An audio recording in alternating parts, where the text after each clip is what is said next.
ഇസ്ലാമിൻ്റെ കാതലായ വശങ്ങളും അതുപോലെ തന്നെ കർമ്മശാസ്ത്ര വിധികളും നിയമങ്ങളും നിർദ്ദേശങ്ങളും ഒക്കെ നമ്മൾ നെഞ്ചോട് ചേർക്കുമ്പോഴാണ് നമ്മൾ ഒരു മുസ്ലിമാവുക. അത് നമ്മളുടെ മനസ്സിൽ എപ്പോഴും ഒരു അഭിമാനമായി തോന്നണം.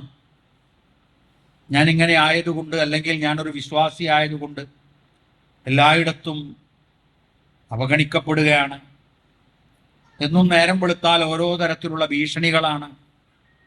വിശ്വാസിയായി എന്നതിൻ്റെ പേരിൽ നാണക്കേടാണ് എന്നൊക്കെ തോന്നിത്തുടങ്ങുന്ന എന്നതിലുപരി തോന്നിപ്പിക്കുന്ന ആളുകളുടെ എണ്ണം കൂടി വരുന്ന ഒരു കാലമാണ്. ഇതൊരു പുതിയ അനുഭവമല്ല. ഇസ്ലാം അള്ളാഹു ഈ ലോകത്ത് ഈ ഒരു മഹത്തായ സന്ദേശത്തെ നൽകിയത് മുതൽ അത് ഉൾക്കൊള്ളുന്നവരെയും അത് പ്രചരിപ്പിക്കുന്നവരെയും അത് പ്രബോധനം ചെയ്യുന്നവരെയും ഒക്കെ കൊല്ലുകയും അതുപോലെ തന്നെ പരിക്കേൽപ്പിക്കുകയും വഴിയിൽ മുള്ളിടുകയും കുടൽമാല ചാർത്തുകയും ഒക്കെ ചെയ്ത ചരിത്രങ്ങൾ നമ്മളുടെ മുമ്പിൽ ഉണ്ട്. അപ്പോൾ അങ്ങനെയൊക്കെ ഉണ്ടായ ചരിത്രത്തിൻ്റെ പാഠങ്ങളിലൂടെയും അതിൻ്റെ വഴികളിലൂടെയും ഒക്കെ സഞ്ചരിച്ച ആളുകളാവുമ്പോൾ നമ്മളെപ്പോഴും വിചാരിക്കേണ്ടത് ഒരു പരീക്ഷണം ഇല്ല എങ്കിൽ നമ്മളെ അള്ളാഹ് ഇഷ്ടപ്പെടുന്നില്ലേ എന്നാണ്. നമുക്കൊരു പ്രയാസമല്ല, മറ്റൊരു തരത്തിലുള്ള പ്രതിസന്ധികളൊന്നുമില്ല. സുഖസുന്ദരായി നേരം വെളുക്കുന്നു, സുഖസുന്ദരമായി വൈകുന്നേരമാകുന്നു. വിശ്വാസി എന്ന തരത്തിൽ ഒന്നുമില്ല, നിസ്കരിക്കുക, അവനാൻ്റെ ഇബാദത്ത് ചെയ്യുക, കടന്നുറങ്ങുക, വേറൊന്നും. അങ്ങനെ ആയിപ്പോയാൽ നമ്മളുടെ വിശ്വാസത്തെ അള്ളാഹുവിനെ മാറ്റുരക്കാൻ ഒന്നും ഉണ്ടാവില്ല. പക്ഷെ ഇന്ന് ആരാണ് യഥാർത്ഥ വിശ്വാസി എന്ന് മനസ്സിലാകത്തക്ക രൂപത്തിലുള്ള ഓരോ പ്രതിസന്ധികളും പ്രയാസങ്ങളും നമ്മൾ അനുഭവിക്കും. ഈ ലോകത്ത് ഏറ്റവും കൂടുതൽ പരീക്ഷീണിതർ എന്ന് പറഞ്ഞാൽ പരീക്ഷണം കൊണ്ട് ക്ഷീണിച്ചു പോയവർ ആരാണ് എന്ന് നബി സല്ലല്ലാഹു അലൈഹി വസല്ലമ സ്വഹാബത്തിനോട് ചോദിക്കുന്നുണ്ട്. അപ്പോൾ അവര് പറയാ, പ്രവാചകരെ, ഞങ്ങളൊക്കെ തന്നെയാണ്. ഞങ്ങളൊക്കെ കണ്ടില്ലേ, വീടും ഒക്കെ വിട്ടേച്ച് പോരേണ്ടി വന്നു, ഞങ്ങളെ സമ്പത്തൊക്കെ ഒഴിവാക്കി, ഞങ്ങൾക്ക് ആരും ഞങ്ങളെ സ്നേഹിക്കാനില്ല, ഞങ്ങൾ ഉറ്റവരില്ല, ഉടയവരില്ല. അപ്പൊ റസൂലുള്ളാഹി സ്വല്ലല്ലാഹു അലൈഹി വസല്ലം പറഞ്ഞു, അല്ല, ഏറ്റവും കൂടുതൽ പരീക്ഷണ വിധേയരായവർ അള്ളാഹുവിന്റെ പ്രവാചകന്മാരാണ്. പിന്നെ ആരാണ്? പിന്നെ അതുപോലെയുള്ളവർ. അപ്പോ അള്ളാഹു തെരഞ്ഞെടുക്കുക എന്ന് പറഞ്ഞാൽ, അള്ളാഹുവിന്റെ ഇഷ്ടം വരിക എന്ന് പറഞ്ഞാൽ നമ്മൾ പരീക്ഷണ വിധേയരാകുമ്പോഴാണ്. അപ്പൊ ഇങ്ങനെയൊക്കെ നമ്മൾ വരുമ്പോൾ അനമിനൽ മുസ്ലിമീൻ എന്ന് ആരാണ് പറയുക എന്ന് നമ്മൾ മനസ്സിലാക്കേണ്ടത്. ആധുനികതയിൽ ഒരുപാട് പ്രതിസന്ധികളും അതുപോലെ തന്നെ വിശ്വാസികൾ തന്നെ മടുത്തു പോകുന്ന ഒരു കാലം എത്തിയിട്ടുണ്ട് എന്നതാണ്. ഇതൊന്നും നമ്മൾ കേൾക്കാത്തതല്ല. അവസാന കാലം ഈ ഇസ്ലാം മദീനയിലേക്ക് തന്നെ ഉറവാകളായി അവസാനം മദീനത്തിലേക്ക് അപരിചിതത്വത്തിലേക്ക് ഒതുങ്ങുമെന്നാണ്. പുതുതായി ഇതിനെക്കുറിച്ച് പഠിക്കാൻ അല്ലെങ്കിൽ അതിൻ്റെ ചിട്ടകളും ചട്ടങ്ങളും കൊണ്ടു നടക്കാനൊന്നും ആളുകൾക്ക് മടി, അല്ലെങ്കിൽ എന്താണ് അതിനോടൊരു ആലസ്യം ഒക്കെ വന്ന് ഇനിയിപ്പോൾ എങ്ങനെയെങ്കിലുമൊക്കെ മരിച്ച കബർക്കങ്ങ് വെച്ച് കിട്ടിയാൽ മതി എന്ന് തോന്നുന്ന, കേട്ടാ വിചാരിക്കുക കഴിഞ്ഞാൽ നേരെ സ്വർഗത്തിന്റെ ടിക്കറ്റ് മുറിച്ചതാണ് നമുക്കൊക്കെ നമ്മൾ വിചാരിച്ചു പോകും. പക്ഷേ നമ്മൾ എത്രയോ വഴികളിലൂടെ ഇനിയും സഞ്ചരിക്കാനുണ്ട്. ആ സഞ്ചാരപാതകളിലൂടെയുള്ള ത്യാഗങ്ങളെയൊക്കെ നമ്മൾ അറിഞ്ഞാൽ, നമ്മൾ വായിച്ചാൽ, പഠിച്ചാൽ നമ്മളൊക്കെ അതിൻ്റെ ചിലപ്പോൾ 1%, 2% ഒക്കെ ഉണ്ടാവുള്ളൂ. നമ്മളുടെ പൂർവ്വകാലത്തുള്ള ആളുകൾ തന്നെ ഈ നമ്മുടെ കണ്ണൂരിലും കോഴിക്കോടും മലപ്പുറത്തും തിരൂരിലും അതുപോലെ തന്നെ എറണാകുളത്തും പിന്നെ ആലപ്പുഴയിലും ഒക്കെ കഷ്ടപ്പെട്ടത് നമ്മളുടെ ചരിത്ര പാഠങ്ങളിലൂടെ നമ്മൾ കേട്ടുകൊണ്ടിരിക്കുക, വായിച്ചുകൊണ്ടിരിക്കുകയാണ്. ഇസ്ലാഹി പ്രസ്ഥാനത്തെ സംബന്ധിച്ചിടത്തോളം അത് പ്രബോധനം ചെയ്യുമ്പോൾ അതിലുപരിയായ ടെൻഷനും വിഷമങ്ങളും ഒരു ഭാഗത്ത് സഹിക്കേണ്ടി വന്നിട്ടുണ്ട്. നോക്കൂ നിങ്ങൾ, അമിതമായ ഒരു ആത്മവിശ്വാസത്തിന്റെ ലോകമാണ്. ഏതാണ് ഈ അമിതമായ ആത്മവിശ്വാസം? ഈ ലോകത്തെക്കുറിച്ച്, നമ്മൾ ജീവിക്കുന്ന ലോകം അതാണ് എന്ന് പറഞ്ഞ് പഠിപ്പിക്കുകയാണ്. നമുക്ക് ഈ ലോകമുള്ളൂ എന്ന് പറഞ്ഞ് ബോധ്യപ്പെടുത്തുകയാണ്. അത് പറഞ്ഞുകൊണ്ടിരിക്കെ തന്നെ ആ പറഞ്ഞ ആളുകളുടെ കുടുംബത്തിൽ നിന്ന് ആളുകൾ മരിച്ചു പോകുന്നുണ്ട്, പരലോകത്തേക്ക് പോയിട്ട് 10 കൊല്ലമായവരുണ്ട്. അതേപോലെ തന്നെ ആശുപത്രിയിൽ നിന്ന് പരലോകത്തേക്കുള്ള ഇഹലോകത്തേക്കുള്ള മത്സരത്തിന്റെ ഇടയിൽ ഇങ്ങനെ നിൽക്കണ ആളുകൾ പൈപ്പും കുഴലും ഒക്കെ ഇട്ട് നിൽക്കുന്നുണ്ട്. പക്ഷെ അതൊക്കെ ഉണ്ടായിരിക്കെ തന്നെ മനുഷ്യൻ എന്താണ് ചിന്തിക്കുന്നത്? റസൂലുള്ളാഹി സ്വല്ലല്ലാഹു അലൈഹി വസല്ലം പറഞ്ഞു ഹുബ്ബുദ്ദുനിയാ റഅ്സു കുല്ല ഖതീഅ, ദുനിയാവിനോടുള്ള അമിതമായ ആത്മവിശ്വാസം, അമിതമായ സ്നേഹം, ദുനിയാവ് തന്നെയാണ്, ദുനിയാവാണ്, ദുനിയാവാണ്, അവിടുത്തെ തീറ്റ, അവിടുത്തെ ഭക്ഷണം, അവിടുത്തെ ഉറക്കം, അവിടുത്തെ സൗധങ്ങൾ, അവിടുത്തെ സൗകര്യങ്ങള്, അവിടുത്തെ എല്ലാം, അങ്ങനെ വിചാരിക്കുന്നവൻ എല്ലാ തിന്മകളിലേക്കും അവൻ എത്തി നോക്കുമെന്നാണ്. വ്യഭിചാരത്തിലേക്കെത്തും, അതിന് സാധ്യമാകാത്ത വിധം കൊലപാതകങ്ങളിലേക്കെത്തും, വ്യഭിചരിച്ചതിന് ശേഷം കൊല്ലുന്നവരുണ്ട്. അങ്ങനെ ഏതൊക്കെ തിന്മകൾ ഈ ദുനിയാവിലുണ്ടോ ആ തിന്മകളോടൊക്കെ മെല്ലെ ഒന്ന് നുള്ളി നോക്കാനും തൊട്ടു നോക്കാനും അതിനെ ഒന്ന് സ്പർശിക്കുവാനും മനുഷ്യൻ ശ്രമിച്ചു കൊണ്ടിരിക്കും. പിന്നെ നമ്മളെ പഠിപ്പിച്ചു ദാലിക ബിഅന്നഹും ഇസ്തഹബ്ബു അൽ ഹയാത്തുദ് ദുനിയ അലൽ ആഖിറ വഅന്നല്ലാഹ ലാ യഹ്ദിൽ ഖൗമൽ കാഫിരീൻ. അല്ലാഹ് നിഷേധികളെ ഇഷ്ടപ്പെടുന്നില്ല. എന്താണ് നിഷേധികളുടെ ഒരു ക്വാളിറ്റി പറഞ്ഞത്? അവരെ ദുനിയാവിനെ അങ്ങേയറ്റം അവരിഷ്ടപ്പെടും. മാത്രമല്ല അവരെ സംബന്ധിച്ചിടത്തോളം അവർ ആഖിറത്തിന് അവർക്കൊരു സ്ഥാനവും ഉണ്ടായിരിക്കുന്നതല്ല. അപ്പൊ നമ്മൾ അങ്ങനെയാണ് എന്നല്ല. ആധുനികത എന്ന് പറയുന്നത് ഇത് ലോകമുള്ളൂ. ഇപ്പൊ കഴിഞ്ഞ ഒരു 4 മാസം മുമ്പ് ഒരു റെയിൽവേ സ്റ്റേഷനിൽ ഇരിക്കുമ്പോൾ ഒരു ആൺകുട്ടിയുണ്ട്, ഒരു പെൺകുട്ടിയുണ്ട്. നമ്മൾ ഏതോ കോളേജിൽ പഠിക്കുകയാണ്. അപ്പൊ ഈ ആൺകുട്ടിയും പെൺകുട്ടിയും ഒരു ട്രെയിൻ കാത്തിരിക്കുകയാണ് അവര്. അപ്പൊ ആ ഇരിക്കുന്ന സമയം നമ്മൾ തൊട്ട് ബാക്കിലാവുമ്പോൾ അവര് സംസാരിക്കണമൊക്കെ നമുക്ക് സ്വാഭാവികമായി കേൾക്കും, നമ്മൾ ശ്രദ്ധിക്കല്ല. പക്ഷെ എങ്കിലും എന്താണ് അവരുടെ സംസാരം? നമ്മൾ കൗമാരക്കാരെയൊക്കെ പഠിപ്പിക്കുന്ന ആൾക്കാരാണല്ലോ. അപ്പൊ നോക്കുമ്പോ ഈ കുട്ടിയോട് പറയാണ്, മോളെ നീ എൻ്റെ കൂടെ ജീവിച്ചോ എന്നാണ്. അവര് പഠിക്കണ കാലാണ്, അപ്പോഴേക്ക് ജീവിതമൊക്കെ തീരുമാനിക്കുകയാണ്. നീ എൻ്റെ കൂടെ ജീവിച്ചോ. അപ്പൊ ആ കുട്ടി പറയാണ്, നിങ്ങളുടെ കൂടെ ജീവിച്ചു കഴിഞ്ഞാൽ എനിക്ക് സ്വർഗം ഉണ്ടാവൂലല്ലോ എന്ന് പറഞ്ഞ മാതാപിതാക്കളുടെ ഇഷ്ടവും അതോടൊപ്പം തന്നെ വിവാഹത്തിന്റെ കാര്യങ്ങളും കർമ്മങ്ങളും ഒക്കെ കഴിഞ്ഞിട്ടല്ലേ എനിക്ക് എൻ്റെ ജീവിതത്തിനൊരു അംഗീകാരം കിട്ടുള്ളൂ, സ്വർഗം കിട്ടുള്ളൂ. അപ്പോ ആ സഹോദരൻ പറയാണ്, അങ്ങനെയൊന്നുമില്ല, സ്വർഗം അതൊന്നുമില്ല, ആകെ ഇതേ ഉള്ളൂ, ഈ ലോകേ ഉള്ളൂ, ഇനി ഇതിന്റെ അപ്പുറം വേറൊന്നും വരാനൊന്നുമില്ല. എന്നോട് ആരാ ഇതൊക്കെ പറഞ്ഞു? അപ്പൊ ആ കുട്ടി പറയാണ്, ഞാനിങ്ങനെ മദ്രസയിലൊക്കെ പഠിച്ച സമയത്ത് അവിടുന്ന് ഞങ്ങൾക്ക് ഇതൊക്കെ ആയത്തും ഹദീസും ഒക്കെ ഓതിയൊക്കെ പറഞ്ഞു തന്നിട്ടുണ്ട്, അതൊക്കെ വെറുതെ പറയാടി എന്ന് പറഞ്ഞിട്ട് ഒരു യൂട്യൂബ് എന്നുള്ള ഒരു നിരീശ്വരവാദിന്റെ പ്രസംഗം കേൾപ്പിക്കുകയാണ് ഈ കുട്ടിക്ക്. അപ്പോ എന്താണ് ഉദ്ദേശം എന്നറിയോ? ഓനൊരു ദിവസത്തിന് ഓളെ ആ ട്രെയിനിലൊന്ന് കിട്ടണം. അതിന് എന്താണ് പറഞ്ഞു കൊടുക്കാനുള്ളത്? ദൈവമല്ല, പടച്ചോല്ല, പരലോകല്ല എന്ന് പറഞ്ഞു കൊടുത്താൽ പോലെ സുഖങ്ങൾ നടക്കും. അതാണ് ആധുനികതയിൽ ഇതൊക്കെ കടന്നു വരും. എന്തിനാണ് ഇസ്ലാമിനെ ഇങ്ങനെ എല്ലാവരും കൂടെ നശിപ്പിക്കാൻ ശ്രമിക്കണം എന്ന് വെച്ചാൽ ഈ തരത്തിലുള്ള ധാർമ്മികതയും ധാർമ്മിക ബോധവും കുഞ്ഞു മക്കൾ മുതൽ വലിയവർ വരെ നൽകുന്ന ഒരു കൃത്യമായ ഒരു ഡാറ്റ നമുക്കതിൽ നിന്ന് എവിടെ നിന്ന് ലോകത്ത് എവിടെ പോയാലും കിട്ടും. അപ്പൊ അതിനെ നശിപ്പിക്കാൻ വേണ്ടി ശ്രമിക്കുമ്പോഴേ ഉള്ളൂ മദ്യവും അതുപോലെ തന്നെ ചൂതാട്ടവും അതുപോലെ തന്നെ മദിരാശിയും ഒക്കെ വ്യാപകമായി കിട്ടുക. ഇതിനെ നശിപ്പിച്ചാലേ ഉള്ളൂ. അപ്പൊ ആ നശിപ്പിക്കുന്നതിന്റെ ഇരകൾ ക്യാമ്പസുകളിൽ നിന്ന് തുടങ്ങുകയാണ്. ക്യാമ്പസുകൾ എന്നൊക്കെ പറയുമ്പോൾ നമ്മൾ വിചാരിക്കും വലിയ വലിയ ക്യാമ്പസുകൾ. ആ വലിയ വലിയ ക്യാമ്പസിലുള്ള കുട്ടികളൊക്കെ ചിലപ്പോ കുറച്ചൊക്കെ തല കൊണ്ട് ചിന്തിക്കുന്ന ആളുകളായിരിക്കും. നമ്മുടെ നാടുകളിലെ ക്യാമ്പസുകളിലടക്കം ഇത്തരത്തിലുള്ള തിന്മകൾക്ക് കാരണമാകാൻ വേണ്ടി, സാഹചര്യങ്ങൾ ഉണ്ടാകാൻ വേണ്ടി ദൈവബോധമുള്ള, പടച്ചോനെ കുറിച്ച് ചിന്തിക്കുന്ന, പരലോകത്തെ കുറിച്ച് ചിന്തിക്കുന്നവരെ പറഞ്ഞ് അവരുടെ തലച്ചോറിനെ മാറ്റാൻ വേണ്ടി ശ്രമം നടക്കുന്നു എന്നത് രക്ഷിതാക്കളായ നമ്മൾ ഗൗരവത്തിൽ മനസ്സിലാക്കുക. അതൊരു വലിയ തത്വമായി വരണമെന്നില്ല. താൽക്കാലികമായ അവരുടെ അനക്കത്തിനും അവരുടെ ഇറക്കത്തിനും പോക്കിനും വരവിനും അവരുടെ സുഖ സൗകര്യങ്ങൾക്കുമൊക്കെ അങ്ങനെ പറഞ്ഞു ബോധ്യപ്പെടുത്തുന്നുണ്ടാകാം. അപ്പോൾ ഈ ദുനിയാവിനപ്പുറം നമ്മളുടെ ഒരു മരണവും, മരണം കഴിഞ്ഞാൽ ഒരു ജീവിതവും, ആ ജീവിതത്തിൽ നമുക്ക് സ്വർഗവും അതിന് ജീവിതത്തിൽ നമുക്ക് നരകവും ഒക്കെ ഉണ്ട് എന്ന് ഖുർആൻ നമ്മളെ പഠിപ്പിച്ചു തരുമ്പോൾ നമ്മൾ അത് ഉൾക്കൊള്ളുമ്പോഴാണ് ഈ ജീവിതത്തിന് ഒരു അർത്ഥമുണ്ടാവുക.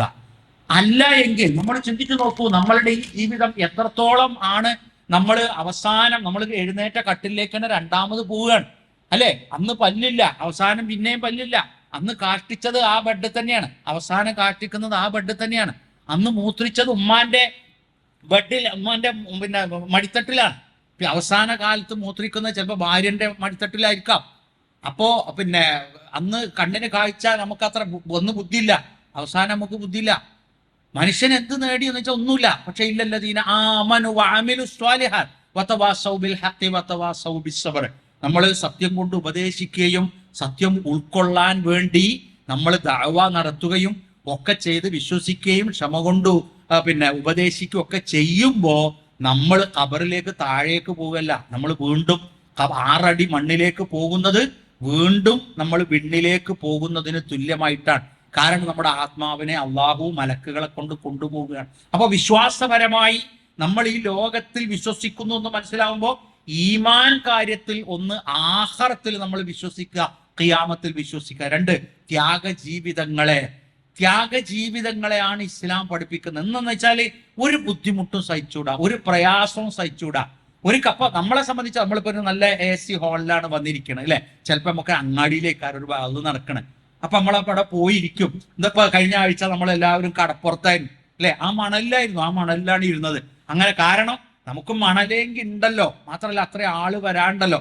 അപ്പൊ അങ്ങനെ നമ്മൾ ഈ ആദർശത്തിനും ഈ പ്രസ്ഥാനത്തിനും അതേപോലെ ജുമാഅക്കും ജമാഅത്തിനും ഒക്കെ വളരെ വളരെ സാഹസപ്പെട്ടിട്ടായിരിക്കാം നമ്മൾ ഈ ദീനീ രംഗത്ത് നിലനിൽക്കുന്നത്. അങ്ങനെ നിലനിൽക്കാൻ അടുത്തൊരു തലമുറക്ക് ചിലപ്പോൾ എന്തില്ല, കഴിഞ്ഞുകൊള്ളണമെന്നില്ല. എന്തുകൊണ്ടാന്ന് ചോദിച്ചാൽ നമ്മൾ കഷ്ടപ്പെട്ടതിൻ്റെ ഒരു 5% പോലും നമ്മുടെ മക്കളെ നമ്മൾ കഷ്ടപ്പെടരുതേ. പക്ഷെ ഖുർആൻ പറയണമെങ്കിൽ ലാ ഉഖ്സിമു ബിഹാദൽ ബലദ് വഅൻത ഹില്ലും ബിഹാദൽ ബലദ് വവാലിദിൻ വമാ വലദ്. ഈ പരിശുദ്ധ ഖുർആനിലെ ലാ ഉഖ്സിമു ബിഹാദൽ ബലദ്, ആ നിർഭയത്വമായ ആ ഭൂമി, ആ രാജ്യം ഏതാണ്? മക്കയാണ്. മാത്രമല്ല വഅൻത ഹില്ലും ബിഹാദൽ ബലദ്, ഈ നാട്ടില് നീ ഇറങ്ങി വന്ന് ഇവിടെ ജീവിക്കേണ്ടുന്ന ഒരു നിയമമാണ്, ഒരു സാഹചര്യമാണ് ഇബ്രാഹിമേ നിനക്കുള്ളത്. വാലിദിൻ വമാ വലദ് എന്ന് പറഞ്ഞാൽ വാപ്പയും മകനും തന്നെയാണ് സത്യം. ഏതാണ് ആ വാപ്പ, ഏതാണ് ആ മകൻ? ആ വാപ്പയും മകനും വല്ലാതെ കഷ്ടപ്പെട്ടു, ഉമ്മയും വല്ലാതെ ബുദ്ധിമുട്ടി. നമ്മളെ ജീവിതത്തിലെ ത്യാഗങ്ങൾ ഉണ്ടാകണം, ബുദ്ധിമുട്ടുകൾ ഉണ്ടാകണം, പ്രയാസങ്ങൾ ഉണ്ടാകണം. അതൊന്നുമില്ലാതെ സുഖാസ്വാദനത്തിന്റെ ലോകത്തേക്ക് കടന്നു പോകാം എന്ന് പറയുന്നു. ഇപ്പൊ അടുത്ത ബസ്സിൽ ഇങ്ങനെ യാത്ര ചെയ്യുമ്പോൾ ഒരു പാട്ട്, ആ പാട്ട് നമ്മൾ മുഴുവൻ പാട്ടൊന്നും കേൾക്കൂല യാത്രയിലെ. ആ കേൾക്കണ കൂട്ടത്തില് മാന്യ മഹാജനങ്ങളെ എന്നാണ് തുടങ്ങുന്നത്. അത് കഴിഞ്ഞിട്ടുള്ളത് എന്തൊക്കെയോ സ്പീഡ് പറയുന്നുണ്ട്. പക്ഷെ പണിക്ക് പോണ്ട, ജോലിക്ക് പോണ്ട, നമ്മൾ അടിച്ചു പൊളിച്ചേണ്ട കാലാണ്, ഇങ്ങനെ ഡ്യൂട്ടി ഉത്തരവാദിത്വം ഏൽക്കണ്ട, ആരും നോക്കേണ്ട ബാധ്യത ഒന്നുമില്ല എന്നൊക്കെ പറഞ്ഞ് എന്തൊക്കെയോ വേർഡുകൾ അതിലുണ്ട് തോന്നി. അപ്പൊ ഞാൻ വീട്ടിൽ പോയിട്ട് എന്ത് ചെയ്തു, മാന്യ മഹാജനങ്ങളെ എന്ന് പറഞ്ഞ ആ പാട്ടിന്റെ വരിയൊന്ന് യൂട്യൂബിൽ അടിച്ചു നോക്കുമ്പോൾ അത് കേൾക്കണോ ഒരു പണിക്കും പോവില്ല, അത് കേൾക്കണോ ഒരു വാപ്പാനി നോക്കൂല.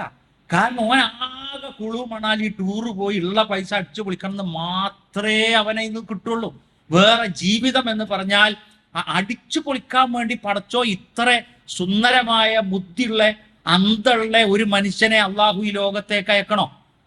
അതിന്റെ ഉദ്ദേശം എന്താണ്? അത് പൂർത്തീകരിക്കുക എന്നാണ്. എന്നിട്ട് പറയാ ലഖദ് ഖലഖനൽ ഇൻസാന ഫീ കബദ്, മനുഷ്യനെ നാം സൃഷ്ടിച്ചത് പ്രയാസം സഹിക്കാവുന്ന. ആടിന്റെ കുട്ടി 2 മണിക്കൂർ 1 മണിക്കൂർ കൊണ്ട് എഴുന്നേറ്റ് നടക്കും, ആനക്കുട്ടി 1 മണിക്കൂർ കൊണ്ട് എഴുന്നേറ്റ് നടക്കും, പശുവിന്റെ കുട്ടി എഴുന്നേറ്റ് നടക്കും, കുരങ്ങന്റെ കുട്ടി എഴുന്നേറ്റ് നടക്കും, പൂച്ചന്റെ കുട്ടി 6 ദിവസം കൊണ്ട് എഴുന്നേറ്റ് നടക്കും, നായന്റെ കുട്ടി 6 മാസം കൊണ്ട് എഴുന്നേറ്റ് നടക്കും. ഫി കബദ്, മനുഷ്യൻ 8-9 മാസം കഴിഞ്ഞാലേ ഓ എഴുന്നേറ്റ് നടക്കുള്ളൂ. അതെന്തുകൊണ്ടാണ്? തീയിൽ മുളച്ചത് വെയിലത്ത് വാടാതെക്കാൻ പടച്ചോ ഉമ്മാന്റെ അടുത്തും ബാപ്പാന്റെ അടുത്തും കുറച്ച് കാര്യങ്ങളൊക്കെ കിട്ടാനും അവരുടെ പ്രകൃതവും അവരുടെ സംസ്കാരവും സ്വഭാവവും ഒക്കെ കിട്ടാനാണ്. അപ്പൊ നമ്മൾ പറഞ്ഞു കൊടുക്കുന്ന, അവർക്ക് പകർന്നു കൊടുക്കുന്ന എന്താണ്? ഇസ്ലാമിന്റെ സംസ്കാരമാണ്. പക്ഷെ പലപ്പോഴും ഇസ്ലാമിന്റെ സംസ്കാരം നമ്മൾ പകർന്നു കൊടുക്കുമ്പോൾ നമുക്കൊരു ഭയമാണ്, ഓല് ബുദ്ധിമുട്ടുവോ. കഴിഞ്ഞ ഒരു ദിവസം നമ്മൾ ഇതൊക്കെ പൂരിപ്പിച്ചുകൊണ്ടിരിക്കുകയാണ് കടലാസുകളൊക്കെ. അപ്പോ ഒരാള് പറഞ്ഞു, ഇങ്ങനെ നമ്മളെ മക്കളൊക്കെ ഈ കാര്യമൊക്കെ വലിയ ബുദ്ധിമുട്ടാവൂലേ, വലിയ പ്രയാസമാവൂല്ലേ, ഇതൊക്കെ ഇനി നിലവിൽ വന്ന് വലിയ പ്രയാസത്തിലായിരിക്കും ജീവിക്കണം. അപ്പോ അടുത്തിരിക്കണ വേറൊരാള്, മോനെ എൻ്റെ കാര്യം നോക്കിക്കോ, മക്കളെ കാര്യം ഒന്നും ബേജാറ, ഓൽക്ക് ഒരു ബുദ്ധിമുട്ടും ഈ രാജ്യത്ത് ഉണ്ടാവില്ല. തട്ടണ്ടാന്നാ തട്ടണ്ട, പള്ളിക്കോണ്ടാ പള്ളിക്കോണ്ട, നിക്കരിക്കണ്ടെന്ന് നിക്കരിക്കണ്ട. അതൊക്കെ കേൾക്കുമ്പോ ഇതൊക്കെ വേണം എന്ന് തോന്നുന്ന ഒരു തലമുറ കഴിഞ്ഞു പോകുന്നുവോ, അതിന്റെ കുറ്റമാർക്കാണ്? അടുത്ത തലമുറയെ ഉൽപ്പാദിപ്പിച്ചെടുക്കുന്ന നമുക്കാണ് അതിന്റെ കുറവ് വരുന്നത്. അതുകൊണ്ട് അടുത്ത തലമുറക്ക് നമ്മൾ ത്യാഗജീവിതം സമർപ്പിക്കണം എന്ന്, കൊടുക്കണമെന്ന്. അവർക്ക് എങ്ങനെയാണോ ദീനിന്റെ കാര്യങ്ങൾ, ഇപ്പോ നമ്മുടെ നാട്ടിൽ, നിങ്ങളെ കണ്ണൂർ എങ്ങനെയാണെന്ന് അറിയില്ല, മലപ്പുറം ജില്ലയിൽ ഒരാൺകുട്ടിയും 2 പെൺകുട്ടികളും ഉള്ള വീട്ടിൽ പുതിയാപ്പള പെണ്ണന്വേഷിച്ചാൽ അവന് പെണ്ണ് കിട്ടൂല. അവന് പെണ്ണ് കിട്ടൂല. എന്തുകൊണ്ടാണ് അവന് പെണ്ണ് കിട്ടാത്തത്? അവൻ പെണ്ണന്വേഷിച്ച് ചെന്ന് വീട്ടിലൊക്കെ ഏകദേശം കണ്ടു ഉറപ്പിച്ച് കഴിഞ്ഞാൽ പിറ്റേ ദിവസം ഉമ്മയും മോളും വിളിച്ചു പറയും, അങ്ങോട്ട് കെട്ടിക്കണ്ടാന്ന് ഞങ്ങൾ തീരുമാനിച്ചിട്ടുണ്ട്. അതെന്താണ് അങ്ങോട്ട് കെട്ടിച്ചാൽ? അവിടെ പോയാൽ പുതിയാപ്പണ്ട വാപ്പാനി നോക്കണം, ഉമ്മാനി നോക്കണം. അതിനാവൂല. ഞങ്ങൾ ഒറ്റക്കായിട്ട് ഞങ്ങളിങ്ങനെ ഒരു ഫ്ലാറ്റിൽ കഴിഞ്ഞൂടെ, വാപ്പാനി ഉമ്മാനി ഒന്നും ആ കുട്ടിയെ ജനിപ്പിച്ച, ആ കുട്ടിക്ക് ജന്മം നൽകിയ ഉമ്മാനെ വരെ, അവരുടെ ഭർത്താവിൻ്റെത് പോട്ടെ, അവരത് വരെ ഉൾക്കൊള്ളാൻ കുട്ടി തയ്യാറാണില്ല എന്ന് മാത്രമല്ല, ഉമ്മമാര് പോലും തയ്യാറാണില്ല. അപ്പോ നമ്മളെന്ത് ചെയ്യാം? നമ്മൾ ഒളിച്ചോട്, ജീവിതത്തിൽ നിന്ന് ഒളിച്ചോടുകയാണ്. എന്നാൽ ഈ അവസാനം ഇങ്ങനെ ഒളിച്ചോടിയ കുറെ ആളുകൾ നമ്മുടെ നാട്ടിലില്ലേ? ഇതൊക്കെ ഒഴിവാക്കി പള്ളിക്ക് പോകാതെ, ദീനിന് പോകാതെ, ഒരു കാര്യത്തിനും ഒരു 5 പൈസ ചെലവാക്കാതെ, ബാപ്പാനെ നോക്കാതെ, ഉമ്മാനെ നോക്കാതെ നടക്കുന്ന ആളുകൾ ആത്മഹത്യ ചെയ്യണത് കാണില്ലേ? ഈ പ്രപഞ്ചത്തിൽ ഇതൊക്കെ ചെയ്യുമ്പോഴുള്ള അനുഭൂതി, ഒരു സന്തോഷമൊക്കെ ഉണ്ടാകുക, അതെല്ലാവർക്കും അറിയാം. അപ്പോ ഇസ്ലാം നമ്മൾ ഒരാളും എന്നെ കാണില്ല, പടച്ചോൻ എന്നെ കാണുന്നില്ല, എന്നെ ഇതൊന്നും അറിയാതെയാണ് സൃഷ്ടിച്ചത്, ഇങ്ങനെ അറിയാതെ ഇങ്ങനെ പറന്നു പോയതാണെന്നൊക്കെ വിചാരിക്കുന്നുണ്ടോ എന്ന് ഖുർആൻ ചോദിക്കുന്നത്. നമ്മൾ ത്യാഗോജ്വലമായ ജീവിതത്തിന് തയ്യാറാകണം, ത്യാഗം സഹിക്കണം, കഷ്ടപ്പെടണം. നമ്മുടെ മക്കൾക്കും, ഇന്ന് നമ്മുടെ മക്കൾക്ക് പോലും ഈ പണത്തിന്റെ വിലയൊന്നും അറിയില്ല. എന്താണോ കിട്ടണം അത് ഒന്നിച്ച് തിന്ന് കഴിക്കും അവര്, അല്ലെ? ഞാൻ എൻ്റെ സ്കൂളിലെ മക്കളോടൊക്കെ ഞാൻ പറയാറുണ്ട്, മക്കളെ, ബാപ്പാര് ഞങ്ങളും മക്കൾ നിങ്ങളും ആയതുകൊണ്ട് ചിലപ്പോൾ പിടിച്ചൊന്ന് വരും ഒരു 5-6 കൊല്ലമൊക്കെ. ഇനി നിങ്ങൾ വാപ്പിയും നിങ്ങളെ മക്കളും ആവുമ്പോൾ എവിടെ വെച്ചാണ് ഇത് എത്തുക എന്നറിയില്ല. കാരണം ആർക്കും എന്താണ് ഒരുമിച്ച് വെക്കേണ്ടതോ, അല്ലെങ്കിൽ ചെലവ് ചുരുക്കേണ്ടതോ, അല്ലെങ്കിൽ എനിക്ക് കിട്ടുന്നതിന്, ഞാൻ അധ്വാനിച്ച് കിട്ടുന്നതിന് കുറച്ച് ഞാൻ സേവ് ചെയ്യണം, അങ്ങനെയൊന്നുമില്ല, ചിന്തല്ല. അന്നാന്ന് കഴിഞ്ഞാൽ അന്നാന്ന് കഴിഞ്ഞു. അപ്പൊ എന്താണ്? ഇസ്ലാം ഒരു പ്ലാനിങ് കൃത്യമായി ജീവിതത്തിന് ദർശനം തന്നിട്ടുണ്ട്. ജീവിത ദർശനം ഒന്നുമില്ല. നേരം വെളുക്കുന്നു വൈകുന്നേരം ആകുന്നു, നേരം വെളുക്കുന്നു വൈകുന്നേരം ആകുന്നു. ഇപ്പൊ നമ്മളിപ്പോ ഈ ഹാളിൽ ഇരിക്കണം, ഇത് വൈകുന്നേരമാണ് നമ്മൾ വന്നിരുന്നതെന്ന് അറിയാം. വിദേശത്ത് പോയ ഒരു സഹോദരനെ കണ്ട് 4 ദിവസം കഴിഞ്ഞപ്പോൾ അദ്ദേഹത്തോട് ചോദിച്ചു, എന്താണ് നിങ്ങളെ വിശേഷമൊക്കെ? സുഖം തന്നെയാണ് മോനെ, രാവ് ഏതാണെന്ന് അറിയില്ല, പകലേതാണെന്ന് അറിയില്ല, പടിഞ്ഞാറ് ഏതാന്ന് ചോദിച്ചിട്ട് ആരും പറഞ്ഞില്ല, കാരണം അവിടെ കിബില കിഴക്കോട്ടാണ്, അപ്പൊ അതും അറിയില്ല. തിങ്കളേതാ അറിയില്ല, ചൊവ്വ ഏതാന്ന് അറിയില്ല. പക്ഷെ അയാൾ അതറിയും, ഡ്യൂട്ടിക്ക് ചേർന്നാൽ അത് കൃത്യമായി അറിയും. ഡ്യൂട്ടിക്ക് ചേരാതെ അദ്ദേഹം ഒരു റൂമിൽ, എളാപ്പാന്റെ അമ്മാവന്റെ റൂമിൽ വിശ്രമിക്കുമ്പോഴൊന്നും അറിയാത്തുള്ളൂ. പക്ഷേ നമുക്ക് കൃത്യമായൊരു ഡ്യൂട്ടി ഈ ദുനിയാവിലുണ്ട്. രാവേതാ പകലേതാ. ഇന്ന സ്വലാത്തി, എന്റെ നിസ്കാരം, വനുസുക്കി, എന്റെ ബലികർമ്മം, വമഹിയായ, എന്റെ ജീവിതം, വമമാതി, എന്റെ മരണം, ലില്ലാഹി റബ്ബിൽ ആലമീൻ, ലോകരക്ഷിതാവിന് ഞാനിതാ സമർപ്പിക്കുന്നു. നമ്മളത് സമർപ്പണാണ്. നമ്മളെ ജീവിതം നമ്മക്ക് വേണ്ടിയല്ല നമ്മള്, കാരണം അള്ളാഹുവിന് നമ്മൾ പൂർണ്ണമായി സമർപ്പിക്കുകയാണ്. അപ്പൊ എന്റെ നിസ്കാരം അപ്പൊ നമ്മൾ നോക്കും, നിങ്ങൾ ഒന്നുണ്ടാക്കി നിസ്കരിക്കുന്നു, നമുക്ക് എന്തോ ഒരു സന്തോഷമാണത്. ഒരു മുസ്ലിമായ ഒരു സാഹിത്യകാരന്റെ മകൻ ഒരു അപകടത്തിൽ മരണപ്പെട്ടു. അപ്പൊ ആ മരണപ്പെട്ട ആളുടെ വീട്ടില് ഒരു ഹിന്ദുവായ ഒരു സാഹിത്യകാരൻ വന്നു. അങ്ങനെ സാഹിത്യകാരൻ വന്ന് ഈ ഉച്ചക്ക് മയ്യത്തെത്തുന്നേ ഉള്ളൂ മെഡിക്കൽ കോളേജിൽ നിന്ന്, പോസ്റ്റ്മോർട്ടം കഴിഞ്ഞു. വാപ്പന അതിന്റെ മുമ്പ് തന്നെ വീട്ടിൽ പറഞ്ഞയച്ചതാ. അപ്പൊ ഈ വാപ്പ വീട്ടിൽ നിസ്കരിക്കുമ്പോൾ, പഴയ തറവാട് വീടാവുമ്പോൾ അതിലൊരു വിടവ് കാണും, വാതിലിങ്ങനെ തുറന്നു വെച്ചാൽ ഒരു വിടവ് കാണും. അപ്പൊ ഈ വിടവിന് നേരെയാണ് ഈ ഹിന്ദുവായ സാഹിത്യകാരൻ ഇരിക്കുന്നത്. ഇദ്ദേഹം നിസ്കരിക്കുന്നത് ഇങ്ങനെ നോക്കിട്ടോ, ഇങ്ങനെ എല്ലാം നോക്കി നിസ്കാരമൊക്കെ കഴിഞ്ഞിട്ട് അദ്ദേഹം ഇങ്ങനെ വന്ന് ഇദ്ദേഹത്തെ കാണുമ്പോൾ കെട്ടിപ്പിടിച്ചിട്ട് പറഞ്ഞു, മാഷേ, ഇനി ഞാൻ പോവുകയാണ്. അതെന്തേ? ഞാൻ നിങ്ങളെ ആശ്വസിപ്പിക്കാൻ വന്നതാണ്. എന്നിട്ട് ഞാൻ ഇനി എന്താ ആശ്വസിപ്പിക്കാന്?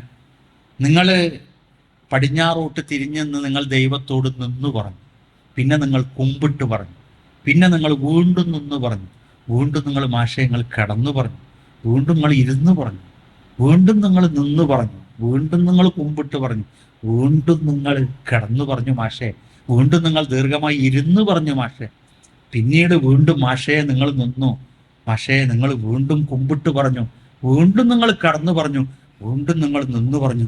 ഞങ്ങൾ ഇങ്ങനെയൊന്നും പറയില്ല, ഞങ്ങൾക്ക് തൊട്ട് പറയാനുള്ള അവസരമല്ല, നിങ്ങൾക്ക് എന്തൊരു സൗഭാഗ്യമാണ്. അപ്പൊ അദ്ദേഹം പറയാം, ഞാൻ ഇത്രയും കാലം 49 കൊല്ലം ഞാൻ നിസ്കരിച്ചത് ഇങ്ങനെയായിരുന്നു എന്നുള്ളത് അദ്ദേഹം പറഞ്ഞപ്പോഴാണ് മനസ്സിലായത്. അപ്പൊ നമ്മളുടെ ആ ഒരു മാനസികമായി നമ്മൾ പറയുന്നത്, അള്ളാഹുവിനോടുള്ള അടുപ്പം, നമ്മൾ കുമ്പിടുന്നത്, നമ്മൾ സുജൂദ് ചെയ്യുന്നത്. അപ്പൊ ഇന്ന സ്വലാത്തി വനുസുക്കി, നമ്മൾ എന്തൊക്കെയാണോ ജീവത്യാഗങ്ങൾ ചെയ്യും, നമ്മൾ സാമ്പത്തികമായി അള്ളാഹുവിന് നേർച്ചയാക്കും, ബലിമൃഗത്തെ കൊടുക്കാറുണ്ട്, അതോടൊപ്പം തന്നെ ചിലപ്പോൾ നമ്മൾ സമയത്തെ കൊടുക്കാറുണ്ട്, ചിലപ്പോൾ നമ്മൾ വേറെ ആർക്കെങ്കിലും വേണ്ടി നമ്മൾ ഓടാറുണ്ട്. നമ്മളെ കുട്ടിയൊക്കെ നമ്മളെ ഭാര്യക്കോ അല്ല, നമ്മളെ വാപ്പാക്കല്ലോ, വേറെ ആർക്കെങ്കിലും ഒക്കെ വേണ്ടി ചിലപ്പോൾ വണ്ടി ഓടാറുണ്ട്. അതൊക്കെ നമ്മൾ ചെയ്യുന്നത് റബ്ബേ നിന്നെ വിചാരിച്ചിട്ടാണ്. വമഹയ എൻ്റെ ജീവിതം, വമമാത്തി എൻ്റെ മരണം. മരണം എന്നൊക്കെ പറഞ്ഞാൽ നമുക്കറിയാം. അപ്പൊ കഴിഞ്ഞ ദിവസം കാസർഗോഡ് പള്ളിയിലെ ഒരു ഉസ്താദ്, വണ്ടൂർക്കാരനാണ്, അദ്ദേഹം വീട്ടിൽ നിന്ന് ഭക്ഷണമൊക്കെ ഒരുക്കി ബാഗിലാക്കി പോന്ന് കാസർഗോഡ് എത്തി. രാത്രി ഭക്ഷണം കഴിക്കാൻ കുട്ടികൾ പറഞ്ഞു, ഉസ്താദെ നിങ്ങൾ രാത്രി ഭക്ഷണം എടുത്തു വെച്ചിട്ടുണ്ട്, നിങ്ങൾ കഴിച്ചു കഴിഞ്ഞാൽ പറയിട്ടോ എന്ന് പറഞ്ഞു. ആ പറയൂട്ടോ എന്ന് പറഞ്ഞിട്ട് കാണാതെ വന്നപ്പോൾ ആ ഭക്ഷണം കഴിക്കുന്നിടത്ത് തന്നെ ചെരിഞ്ഞു കിടക്കുകയാണ്. 54 വയസ്സ് പ്രായമാണ്. ഒരു ഒരു ഒരു ജോലിക്ക് വേണ്ടി വരുന്ന വമമാത്തി, എന്റെ മരണം എവിടെ നിന്നാകാം, എപ്പോഴാകാം, ട്രെയിനിൽ നിന്നാകാം, ബസ് നിന്നാ, കിടക്കണ സൈലന്റ് അറ്റാക്ക് വന്നാൽ നമ്മളെ ഭാര്യ പോലും അറിയില്ല. ആ സമയം വമമാത്തി ലില്ലാഹി റബ്ബിൽ ആലമീൻ. അപ്പൊ പൂർണ്ണമായ ഒരു ലക്ഷ്യത്തോടു കൂടി, പൂർണ്ണമായ ഒരു സംസ്കാരത്തോടു കൂടി, പൂർണ്ണമായ ഒരു ചര്യയോടുകൂടെ നമുക്ക് 50 കൊല്ലമാണെങ്കിൽ 60 കൊല്ലമാണെങ്കിൽ 70 കൊല്ലമാണെങ്കിൽ അത് പൂർത്തീകരിക്കാൻ അള്ളാഹുവിന്റെ റസൂലേ ഞങ്ങൾക്ക് എനിക്ക് ആരും പറഞ്ഞു തരാണ്ടാത്ത വിധം ഒരു വാക്ക് പറഞ്ഞു തരും. ഖുൽ ആമൻതു ബില്ലാഹ് സുമ്മ ഇസ്തഖിം. നീ അള്ളാഹുൽ വിശ്വസിച്ചു എന്ന് പറയുക. നീ എന്ത് ചെയ്യുക? നീ പൂർണ്ണമായി അതിൽ സ്ഥിര അംഗത്വമുള്ളവനായി മാറുക. ചാഞ്ചാട്ട ഹൃദയം. റസൂലുള്ളാഹി സ്വല്ലല്ലാഹു അലൈഹി വസല്ലം പറഞ്ഞില്ലേ, യാ മുഖല്ലിബൽ ഖുലൂബ് സബ്ബിത് ഖൽബി അലാ ദീനിക്. ഇന്ന് ചിലപ്പോ ഒരാഴ്ച ദീനുണ്ടാവും, പിന്നെ ദീനുണ്ടാവില്ല, ഒരാഴ്ച ദീനുണ്ടാവും, പിന്നെ ദീനുണ്ടാവില്ല. അപ്പൊ നമ്മളെ സംബന്ധിച്ചിടത്തോളം അൽഹംദുലില്ലാഹ് നമ്മളെ MSM കൂടെ വന്ന്, ISM കൂടി വന്ന്, KNM കൂടി വന്ന്, പിന്നെ MGM-ലൂടെ MGM സഹോദരിമാരെ MGM. അപ്പൊ ആളുകളൊക്കെ ചോദിക്കും, എന്താ ഇതിനാപ്പത് സംഘടനയൊക്കെ എന്നൊക്കെ ചോദിക്കുന്ന കാലം ഉണ്ടായിരുന്നു. ഇപ്പത്തെ കാലത്ത് ആരും നമ്മളെ സംഘടനയ്ക്ക് ചേർക്കൊന്നുമില്ല. ഈ KNM-ക്ക് ചേരണോ, ISM-ക്ക് ചേരണോ, MSM ചേരണോ, MGM ചേർന്നില്ലേ എന്നൊന്നും ചോദിക്കൂല. കാരണം എന്താ അറിയോ, ഇപ്പൊ വോട്ട് ആരെങ്കിലും ചേർക്കാൻ വേണ്ടി നമ്മളെ പുരയെ കൂടി വരലുണ്ടോ? നിങ്ങൾ വോട്ട് ചേർക്കണില്ലേ, നിങ്ങൾ വോട്ട് ചേരുന്നില്ലേ, നിങ്ങളെ കുട്ടിക്ക് വോട്ട് ഉണ്ടാക്കണില്ലേ എന്ന് ആരോ വന്ന് പറയലുണ്ടോ? ഇല്ല. എന്താ കാരണം? ഓരെന്താ പറയാരോ, നിങ്ങൾക്ക് വോട്ട് വേണോ, പൗരത്വമാണോ, നിങ്ങൾ ചേർത്തോളി, ഞങ്ങൾക്ക് എന്താ. അതേമാതിരി തന്നെ ഇനി ദീനും വരിക. അവനവന് വേണം, അവനവന്റെ മക്കൾക്ക്, അവനവന്റെ ആദർശമുള്ളവർക്ക് നമ്മൾ ഈ റൂട്ടിലൂടെ പോണോ, നമ്മൾ തന്നെ കണ്ടെത്തി, നമ്മൾ തന്നെ അന്വേഷിച്ച് ആ പാതയിലേക്ക് നമ്മൾ എത്തുകയാണ്. ഒരു വിശ്വാസി എന്ന് പറയുന്നത് അവൻ മുഅ്മിനാണ്, മുസ്ലിമാണ്, മുഹ്സിനാണ്, മുഖ്ലിസാണ്, ഖാനിത്താണ്. ഖുർആൻ പറഞ്ഞ ഒരായത്തിന്റെ ഭാഗത്തുനിന്ന് എടുത്ത 5 പദങ്ങളാട്ടോ അത്. മുഅ്മിൻ വിശ്വാസി, മുസ്ലിം എന്ന് പറഞ്ഞാൽ നമ്മൾ പൂർണ്ണമായി കീഴ്പ്പെടുക, മുഹ്സിൻ കുറേ നല്ലത് ചെയ്യുക, കുറേ നല്ല കാര്യങ്ങൾ, നമ്മൾ വെറുതെ എവിടെയെങ്കിലും ഇരിക്കല്ല, കുറേ നല്ല കാര്യം. മുഖ്ലിസ് നിഷ്കളങ്കമായിരിക്കണം. നമ്മൾ ചെയ്യുന്ന ഒരു അമല് അത് സത്യസന്ധമാണ് മാത്രമല്ല, അത് ഇഖ്ലാസോടുകൂടെ പൂർണ്ണമായി എൻ്റെ പുണ്യം.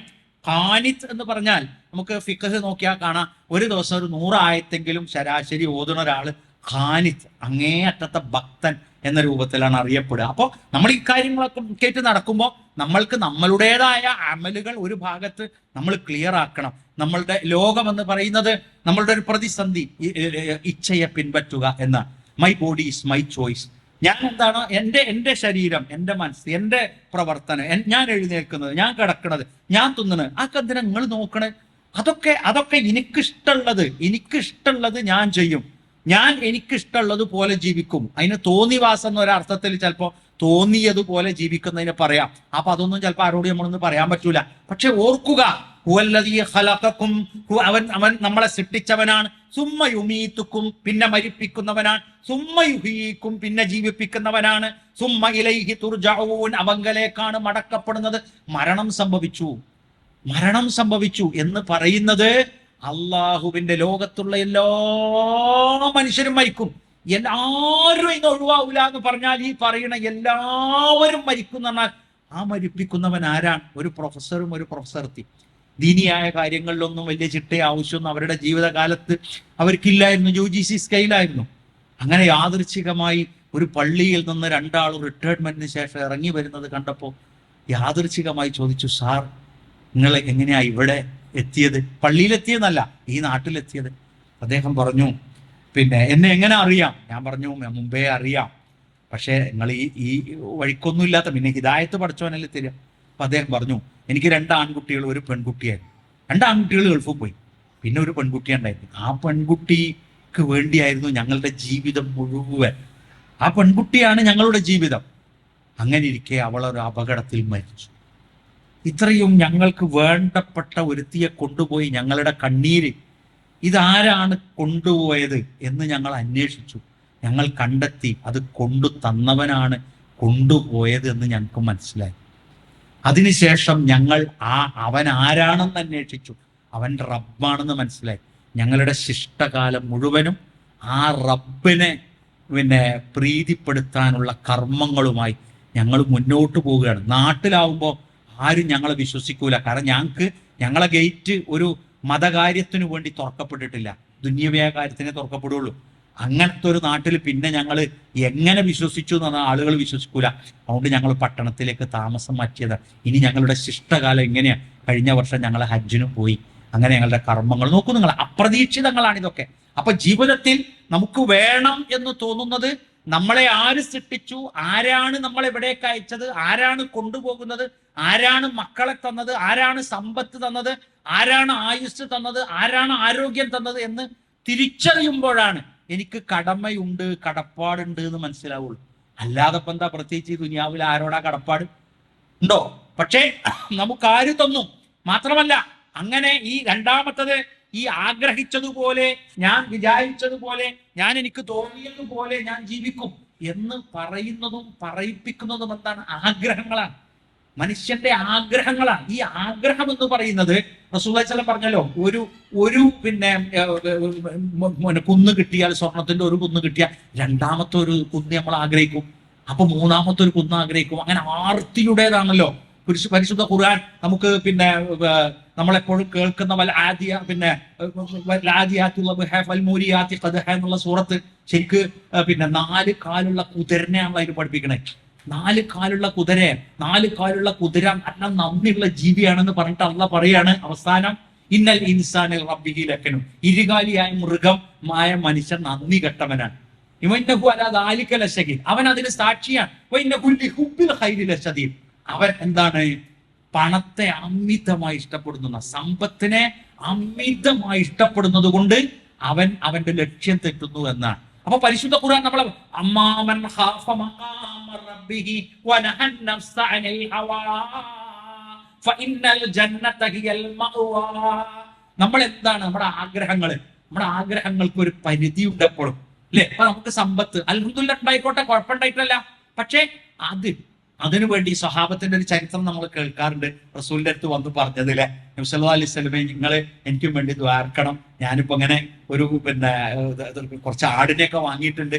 അങ്ങനെ ആടിനെ വാങ്ങി ആ ആട് വിറ്റ് പിന്നെ റസൂലുള്ളാഹിനോട് ദ്വാർക്കണം എന്ന് പറഞ്ഞു. അതിന് തോട്ടം വാങ്ങി, പിന്നെ രണ്ടാമത്തെ തോട്ടം വാങ്ങി, പിന്നെ മൂന്നാം തോട്ടം വാങ്ങി. റസൂലുള്ളാഹിനോട് പറഞ്ഞു, റസൂലുള്ളാഹി നിങ്ങൾ ദ്വാർക്കണം കേട്ടോ.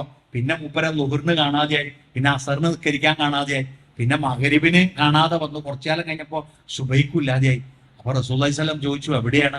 അല്ല റസൂലെ, അവിടെ ആ തോട്ടത്തിൽ പണിക്കൂലിയൊക്കെ കൊടുത്തു, പിന്നെ അങ്ങോട്ട് എത്തുമ്പോഴേക്ക് തളരുകയാണ്, പിന്നെ ക്ഷീണാണ്, പിന്നെ അങ്ങനെ എത്തായിട്ടാണ്.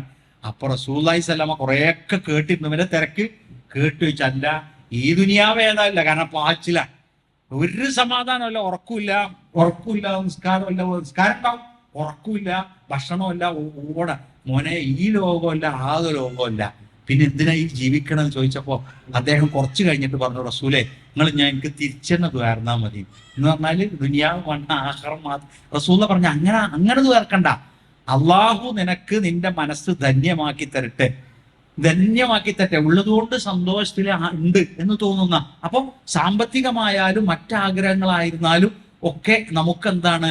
ഈ ആലം ദുനിയാവിൽ നമുക്ക് കഴിഞ്ഞുകൂടാനുള്ളതും നമുക്ക് അതിനോടുള്ള ഒരു സ്നേഹവും, അത് കഴിഞ്ഞാൽ നമ്മളുടെ വഫാത്ത്, നമ്മളുടെ ഇപ്പൊ ഹജ്ജ് കഴിയാത്തവരാണെങ്കിൽ ആ ഹജ്ജിന് പോണം, അല്ലെ? അത് കഴിഞ്ഞിട്ട് ഇൻഷാ അള്ളാഹ് നമുക്ക് ചിലപ്പോൾ നമ്മുടെ മക്കളെ വിവാഹമൊക്കെ നമുക്കൊരു സ്വപ്നക്കാരം, പക്ഷെ അതൊന്നും ഒരു മെയിൻ സ്വപ്നാക്കി കൊണ്ടു നടക്കാറില്ല. അതിന് പകരം എന്ത് ചെയ്യും? അതൊക്കെ നമ്മുടെ ജീവിതത്തിലെ ആഗ്രഹങ്ങളാണ്, ഡ്യൂട്ടികളാണ്. പക്ഷെ അതാണ് ഒന്ന് കൈ കൊടുത്തിട്ട് മരിച്ചാൽ മതിയായിരുന്നു എന്നൊക്കെ നമ്മൾ പറയുമ്പോൾ നമ്മൾ വിചാരിക്കുക അത്രേ ഉള്ളൂ നമ്മുടെ ജീവിതം. അല്ല, നമുക്ക് അതിനൊന്നും ചിലപ്പോൾ ഭാഗ്യം കിട്ടൂല.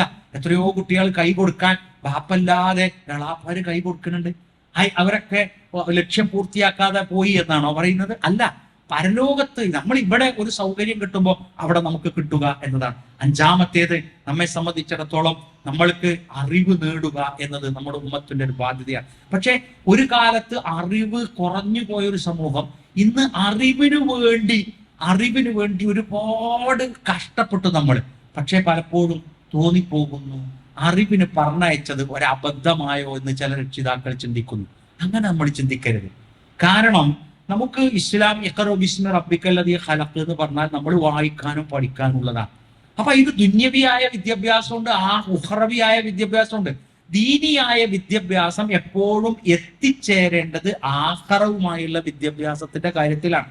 ഇപ്പൊ നമ്മൾ അൽഹംദുലില്ലാഹ് നമ്മളിപ്പോ ഇവിടെ വന്നു. നമ്മുടെ മക്കൾക്ക് ചിലപ്പോൾ ഇവിടെ എത്തിപ്പെടാൻ ഇന്നത്തെ സാഹചര്യത്തിൽ അവര് ചിലപ്പോ ഇവിടെ എത്തിയിട്ടുണ്ടാവില്ല. കാരണം അവരുടെ സാഹചര്യങ്ങൾ. ഒരു നാട്ടിൽ ഒരു ഉസ്താദ് ക്ലാസ് എടുത്ത് കഴിഞ്ഞപ്പോൾ അവസാനം തീർന്നോലോ, പടച്ച റബ്ബ് നിങ്ങളെ മഹല്ലിൽ സന്താന സൗഭാഗ്യം തരട്ടെ, എല്ലാവർക്കും മക്കളെ തരട്ടെ. അപ്പൊ കുറച്ചാളൊക്കെ ആമീൻ പറഞ്ഞു, കുറച്ചാളതിന് ആമീൻ പറഞ്ഞില്ല. അപ്പോൾ ഇതൊക്കെ കഴിഞ്ഞ് പ്രസിഡന്റിന്റെ പേരേക്ക് ഭക്ഷണത്തിന് പോയപ്പോൾ ഉസ്താദിന്, അല്ല ഉസ്താദ് നിങ്ങളവിടെ ആരെങ്കിലും മക്കൾ ഉണ്ടാകാൻ വേണ്ടി ദ്വേർക്കാൻ പറഞ്ഞില്ലോ എന്ന് ചോദിച്ചാൽ ആരും പറഞ്ഞിട്ടൊന്നുമില്ല. ഞാൻ സദസ്സിൽ ഒരൊറ്റ കുട്ടികളെയും കാണാതെ ആയപ്പോ നിങ്ങളെ മഹലില് കുട്ടികൾ തന്നെ ഇല്ലാന്ന് എഴുതിയാണ് ഞാൻ ദ്വേർന്നാണ്. അപ്പോ ഇതിനെങ്ങനെ സ്കിപ്പാകാം? ഈ ഒരു ക്ലാസ് നടക്കുമ്പോൾ അതിലെങ്ങനെ വരാതിരിക്കാം? വാപ്പ പോകുമ്പോ വീട്ടിൽ ഉണ്ടാകാതിരിക്കാം, ഉമ്മ പോരുമ്പോ ഞങ്ങക്ക് ട്യൂഷൻ ഉണ്ട്, ഞങ്ങക്ക് വായിക്കാണ്ട് പഠിക്കാണ്ട് എന്ന് പറഞ്ഞ് എങ്ങനെ മാറാം? അത് അവർക്കറിയാം. അത് അതിവിദഗ്ധമായി അവർ പഠിച്ചു വെച്ചിട്ടുണ്ട്. അതുകൊണ്ട് പലപ്പോഴും നമ്മൾ പരാജയപ്പെടാറുണ്ട്. കോളേജ് ക്യാമ്പസിലേക്ക് അയക്കുമ്പോ പറയാം, മോളെ അവിടെ ഒരു ജുമ ഉണ്ടാവും, എവിടെയെങ്കിലും ഒരു ഓട്ടോറിക്ഷ പിടിച്ചിട്ടെങ്കിലും 20 മിനിറ്റ് വെള്ളിയാഴ്ചയുടെ ഉപദേശം കേൾക്കാൻ നമ്മുടെ മക്കളെ നമ്മൾ നിർബന്ധിച്ചേ പറ്റും. അല്ലാതെ അവർക്ക് എവിടുന്ന് കിട്ടും? അവര് ഭക്ഷണം കഴിക്കുന്ന നമ്മളുടെ കൂടെ ഭക്ഷണം കഴിക്കാൻ അവർക്ക് സമയമില്ല.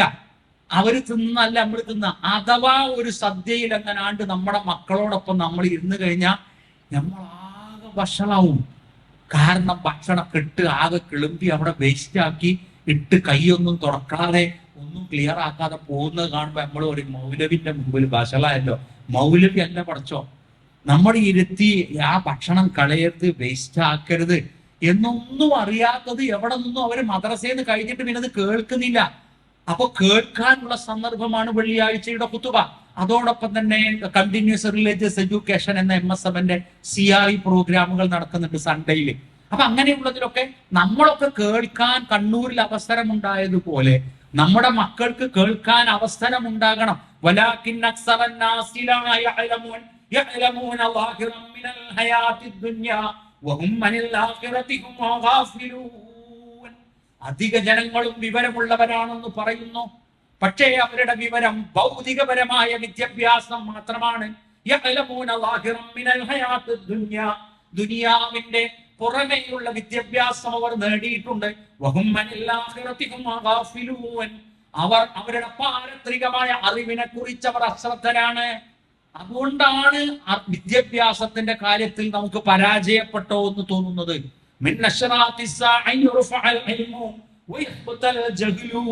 അവസാന ഖിയാമത്തിന്റെ കാലമെത്തുമ്പോ അറിവിനെ ഉയർത്തും. അജ്ഞതയെ അള്ളാഹു ഇവിടെ ഇറക്കി വെക്കും. അതെങ്ങനെയാണ് സംഭവിക്കുക? ഒന്ന്, അറിവ് നേടാനുള്ള സൗകര്യങ്ങൾ കുറയും. 2, അറിവ് ദീനിയായ അറിവിനോട് നമുക്ക് താല്പര്യം കുറയും. ദീനിയായ അറിവിനോട് നമുക്ക് താല്പര്യം കുറയും. അതിനുള്ള സാഹചര്യങ്ങൾ ഉണ്ടെങ്കിൽ പോലും നമ്മൾ അതെന്ത് ചെയ്യില്ല, ഉപയോഗപ്പെടുത്തൂല. അപ്പൊ അൽഹംദുലില്ലാ നമ്മളിപ്പോ നാട്ടിലൊരു നിക്കാഹ് നടക്കുകയാണെങ്കിൽ ആ നിക്കാഹ് നമ്മൾ പറയും 11 മണിക്കാണ്, അല്ലെ? 11 മണിക്കാണ്. അപ്പൊ എല്ലാവരും 11 മണിക്കെത്തും. ഒരു 20 മിനിറ്റ് നല്ലൊരു ഭാഷണം നമുക്ക് അവിടെ കേൾക്കാം. അപ്പൊ വരനും കേട്ടു, വധുവും കേട്ടു, നമ്മൾ അവിടെ പങ്കെടുത്ത നമ്മുടെ സദസ്സിലുള്ള എല്ലാവരും ഇത് കേട്ടു. വലിയ സന്തോഷമായി. പുറത്തിറങ്ങുന്ന ഹിന്ദുക്കളടക്കം പറയും നല്ലൊരു ഉപദേശം കിട്ടി. എന്നാല് നമ്മൾ 11 മണിക്ക് നിക്കാഹ് പറഞ്ഞിട്ട് 11:15 11:30 11:45 12 മണിക്ക് കയറി വന്നാൽ നമ്മൾ ആദ്യം ഖത്തീബിന് കൊടുക്കുന്ന കുറിപ്പ് പാചകക്കാരന് കുറിപ്പ് കൊടുക്കുവോ? നേരം വൈകി കൊണ്ട് ഒരു ചോറ് വിളമ്പിയാൽ മതി, മജ്ബൂസ് വിളമ്പണ്ട, നേരം വൈകിക്കണം, അതുകൊണ്ട് ഒന്ന് കൊടുക്കുവോ? ഇല്ല. ഉസ്താദിനൊരു കുറിപ്പ് കൊടുക്കും, ഉസ്താദെ നേരം വൈകി അയാള് 11 മണിക്ക് എത്തിക്കണം, ചുരുക്കണം എന്ന്. എന്നിട്ട് അവര് 2 മിനിറ്റ് 3 മിനിറ്റ് ഉപദേശം പോലും കൊടുക്കാൻ അന്നുകൂടി അവർക്ക് ആ ജീവിതത്തെ കുറിച്ച് കിട്ടുന്നില്ല. അപ്പൊ എന്താകും? നമ്മളവിടെ അശ്രദ്ധരാണ്. ദീനിയായ കാര്യങ്ങൾക്ക് ഉപദേശം കൊടുക്കാനോ കിട്ടാനോ ഉള്ള സദസ്സുകളിൽ നിന്ന് ഇനി നമ്മൾ സ്കിപ്പായി കഴിഞ്ഞാൽ അല്ലെങ്കിൽ സ്കിപ്പ് ചെയ്ത് കഴിഞ്ഞാൽ ഇത് ഇനി നമുക്ക് ആർക്കും എത്തിച്ചു കൊടുക്കാൻ കഴിയൂല. എല്ലാവരും വിചാരിക്കണം എല്ലാവർക്കും കേൾക്കുന്നുണ്ട്, എല്ലാവരും കേൾക്കുന്നുണ്ട്, എല്ലാവരും അറിയുന്നുണ്ട്, അല്ല. ഒരു ചെറിയ ക്വിസ് പ്രോഗ്രാം സംഘടിപ്പിച്ചാൽ പോലും അറിവുണ്ടെന്ന് ധരിക്കുന്ന നമ്മൾക്ക് പോലും അതൊന്നും ചിലപ്പോൾ ഒരു ഓർമ്മയും കിട്ടണില്ല. അപ്പൊ എന്താണ്? ദുന്യവിയായ അറിവ് വർദ്ധിക്കുകയാണ്, ആഹാരപരമായ അറിവ് കുറവുകയാണ്. അത് ഏറ്റവും വലിയ അപകടകരമാണ്. അതിനെ നമ്മൾ എങ്ങനെയാണ് ആ അറിവിന്റെ സംസ്കാരത്തിലേക്ക് നമ്മൾ കൊണ്ടുവരാം? നമ്മൾ ഒന്ന് വായനാശീലം, നമ്മളൊക്കെ വീട്ടില് ഒരു വായ്പ, നമ്മൾ മൊബൈല് അൽഹംദുലില്ലാ നല്ലൊരു സാധനമാണിത്. പക്ഷേ ഇത് നമ്മൾ ഇത് കൈകാര്യം ചെയ്യുന്നിടത്ത് ഫാൾട്ട് വരുന്നത് കൊണ്ട് എല്ലാരും ഫാൾട്ടിലായി, അല്ലേ? നിങ്ങൾ ചിന്തിച്ചു നോക്കി. നമ്മളെ കുട്ടികളോട് നമ്മൾ പറയാണ്, എടാ മൊബൈൽ എടുത്ത് ഇങ്ങനെ തോണ്ടിയിരിക്കുക, ഉടനെ ഓലെന്താ പറയാ, തോണ്ടലില്ലേ? പിന്നെ നമുക്കൊന്നും പറയാനാവില്ല. എന്തിനേറെ പറയുന്നു, ഒരു 3 മക്കൾ ഒരു സ്കൂളിലെ, ആ സ്കൂളിൽ 2 കുട്ടികൾ കുറച്ച് വലിയ കുട്ടികളാ. അവര് ഇങ്ങനെ വളരെ ശരീരമൊക്കെ വൃത്തിഹീനമായി അവര് സ്കൂളിലേക്ക് വന്നപ്പോ ടീച്ചർ ചോദിച്ചു, എന്താണ് ബാപ്പയും ഉമ്മയും സെലിബ്രിറ്റികളല്ലേ, എന്നിട്ട് എന്താ നിങ്ങൾ രണ്ടാളും ഇങ്ങനെ ആകെ ഡ്രസ്സൊക്കെ ക്ലീൻ അല്ലാത്തൊക്കെ ഇട്ട് വന്നത് എന്ന് ചോദിച്ചോ. പറഞ്ഞു, കുട്ടികളെ ടീച്ചറെ ഞങ്ങളെ വാപ്പി ഉമ്മയൊക്കെ സെലിബ്രിറ്റികളാണ്. ഹലോ ഗുയിസ് എന്ന് നിങ്ങൾ കാണില്ലേ ചാനലില്? പക്ഷെ അങ്ങനെ പോയി മുന്നോട്ട് പോയി. വാപ്പാന്റെ വീട്ടിലും പോയി, ഉമ്മാന്റെ വീട്ടിലും പോയി. ഞങ്ങൾ ഉമ്മമാന്റെ കൂടെയാണ്, അല്ലേ? അപ്പൊ നമ്മളുടെ സമൂഹത്തിലടക്കം എന്തു ചെയ്യും? ഇങ്ങനെ കഥകൾ കടന്നുപോയി സഹോദരന്മാരും ഒക്കെ എന്താ ഒരു മാർഗം വരുമാനത്തിന്? അതിന് യൂട്യൂബ് ഒരു ചാനൽ തുടങ്ങിയാൽ മതിയടാ. എന്നിട്ട് യൂട്യൂബ് ഒരു ചാനൽ തുടങ്ങിയിട്ട് ഹലോ ഗുയിസ് തന്നെ തുടങ്ങിയാൽ മതി. എന്നിട്ട് വാപ്പി മക്കളും ഒക്കെ കുറെ കഴിഞ്ഞ് ആദ്യം ഖുർആനൊക്കെ കേട്ടിരുന്ന വീട്ടില് പിന്നെ സിനിമാ പാട്ടിട്ട് ചാടുന്ന ഫോട്ടോ. ഒരു കല്യാണ അന്വേഷണ രംഗത്ത് പൂർത്തീകരിച്ച ഒരു വിവാഹം മുടങ്ങി. ആ കല്യാണം ഉറപ്പിക്കപ്പെട്ട വധു പറഞ്ഞു, ബാപ്പ നിങ്ങൾ എത്ര ദീനുണ്ട് എന്ന് പറഞ്ഞിട്ട് എന്താ കാര്യം ബാപ്പ?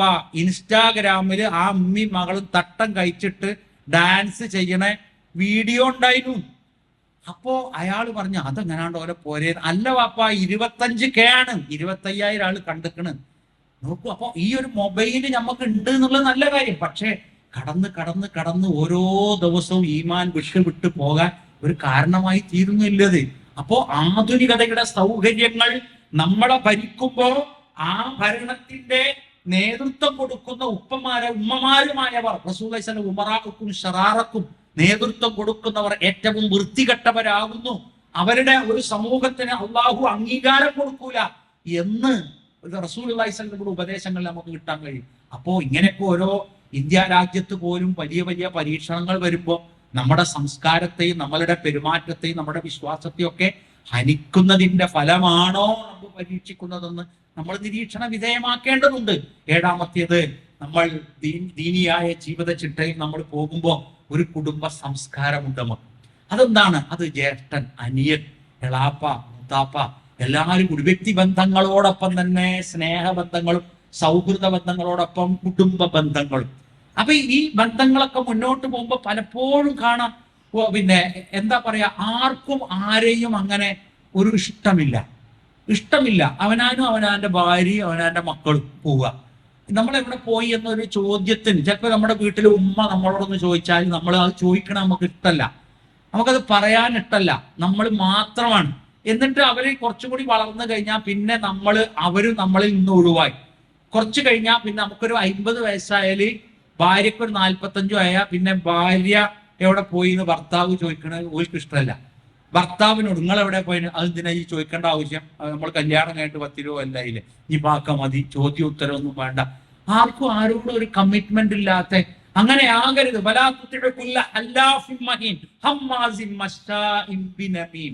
നിങ്ങൾ പരിശുദ്ധ ഖുർആൻ 1450 കൊല്ലം മുമ്പ് പറയാം, നീചന്മാരെയും അനാവശ്യമായി സത്യം ചെയ്യുന്നവരെയും നിങ്ങൾ അനുസരിക്കരുത്.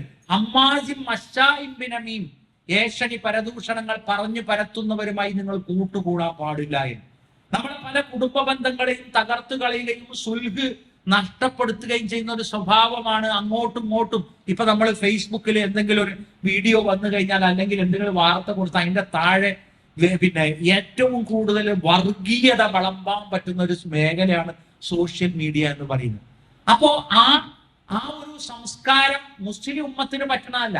പക്ഷെ എന്നാൽ മുസ്ലിം ഉമ്മത്തിന്റെ നാമമുള്ളവരും അതേപോലെ പ്രതികരിക്കുക, അതേപോലെ വൃത്തിഹീനമായ അച്ഛനെ പറയാ, അമ്മനെ പറയാ, അപ്പാനെ പറയാ, അമ്മാനെ പറയാ, തോന്നിവാസം പറയാ, അതൊക്കെ എന്താണ്, അതൊക്കെ ഒരു എന്താ പറയാ, ഒരു ഹലാലാണ് എന്ന് തോന്നിപ്പോകുന്ന ഒരു കാലമാണ്.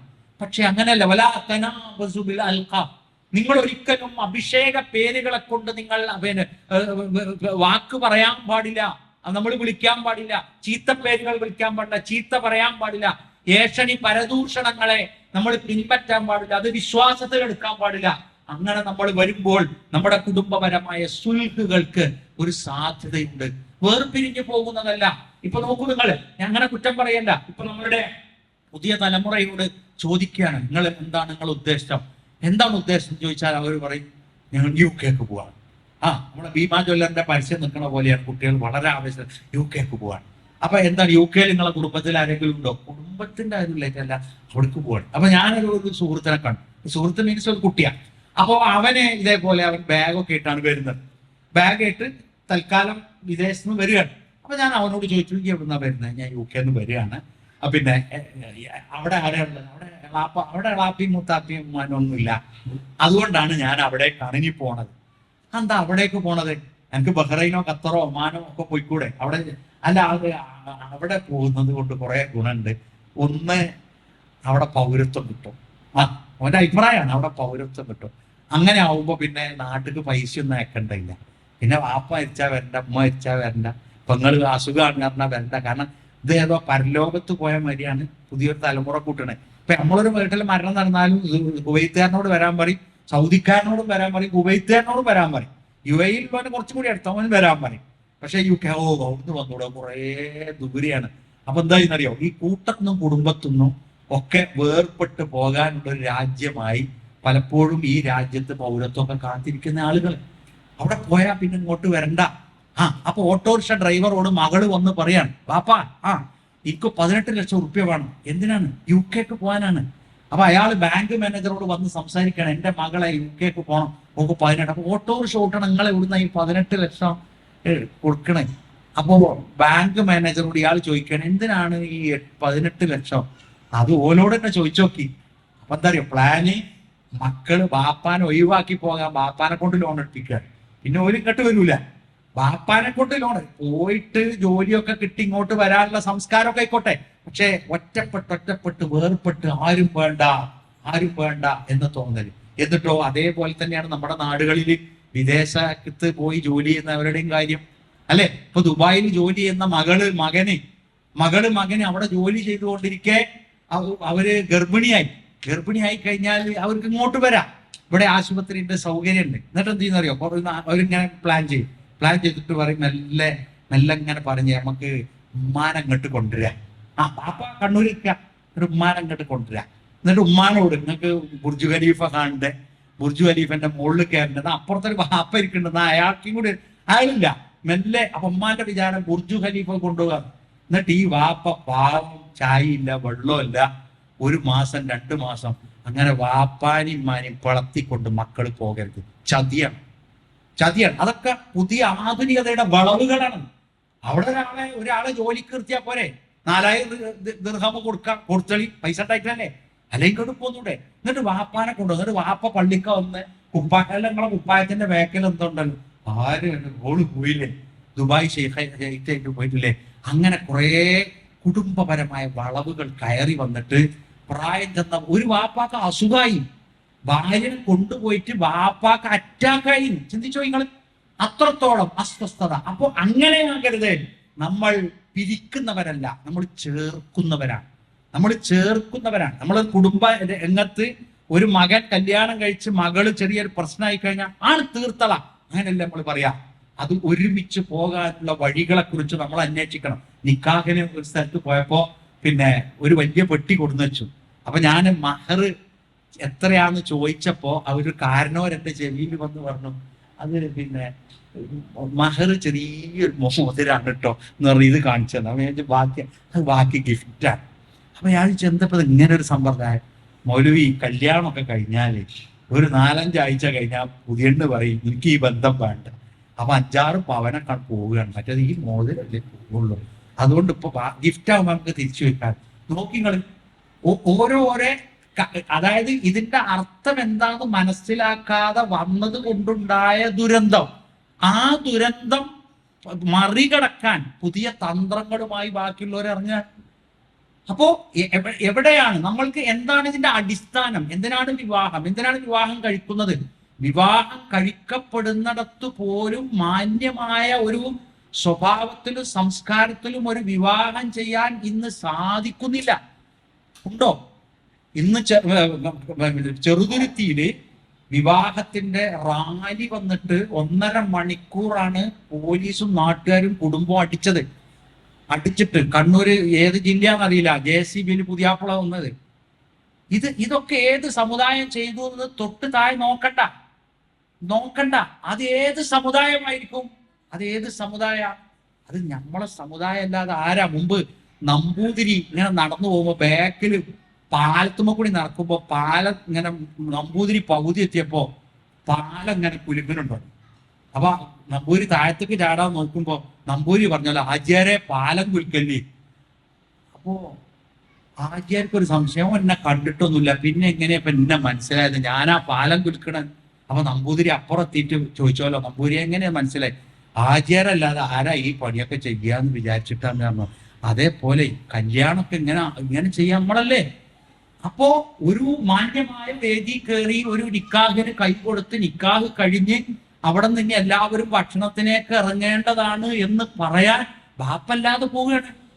ബാപ്പി ഉമ്മിയൊക്കെ ചെയ്യണം, വേഗം ഒന്ന് രക്ഷപ്പെടുകയാണ്. വേഗം രക്ഷപ്പെട്ടിട്ട് നിക്കാഹ് കഴിഞ്ഞ ഉടനെ മൗലവിനെ വേഗം വലിച്ചിറക്കി ആടിനിറക്കാൻ കൊണ്ടുപോകണ പാര് അയാളെ വേഗം കൊണ്ടുപോയി ചോറും കൊടുത്ത് വേഗം വണ്ടി കയറ്റി വിടുകയാണ്. എന്നിട്ട് തലി കഴിച്ച് പറയും, അൽഹംദുലില്ലാ പടച്ചോൻ പോയി, ഇനിയിപ്പോ നമ്മൾ ചെറുത്തമാരല്ലുള്ളൂ. എന്നിട്ട് പിന്നെ അവിടെ അവസാനം ഒരു സ്റ്റുഡിയോയിലെ സഹോദരനെ പരിചയപ്പെട്ടുള്ള ആളാ ചെന്ന് നോക്കുമ്പോ പറയാണ്, മാഷേ ഇവിടെ എത്ര USB കിടക്കുന്നുണ്ടെന്നറിയോ? ഞാൻ ചോദിച്ചു, എന്താ USB? അതൊക്കെ കല്യാണത്തിന്റെ പിക്ചേഴ്സ്, ഫോട്ടോ, വീഡിയോസ്. എന്താ കാരണം? കല്യാണം കഴിഞ്ഞ് 10 ദിവസം കഴിഞ്ഞാണ് വീഡിയോ എഡിറ്റ് ചെയ്ത് പൂർത്തിയാക്കുക.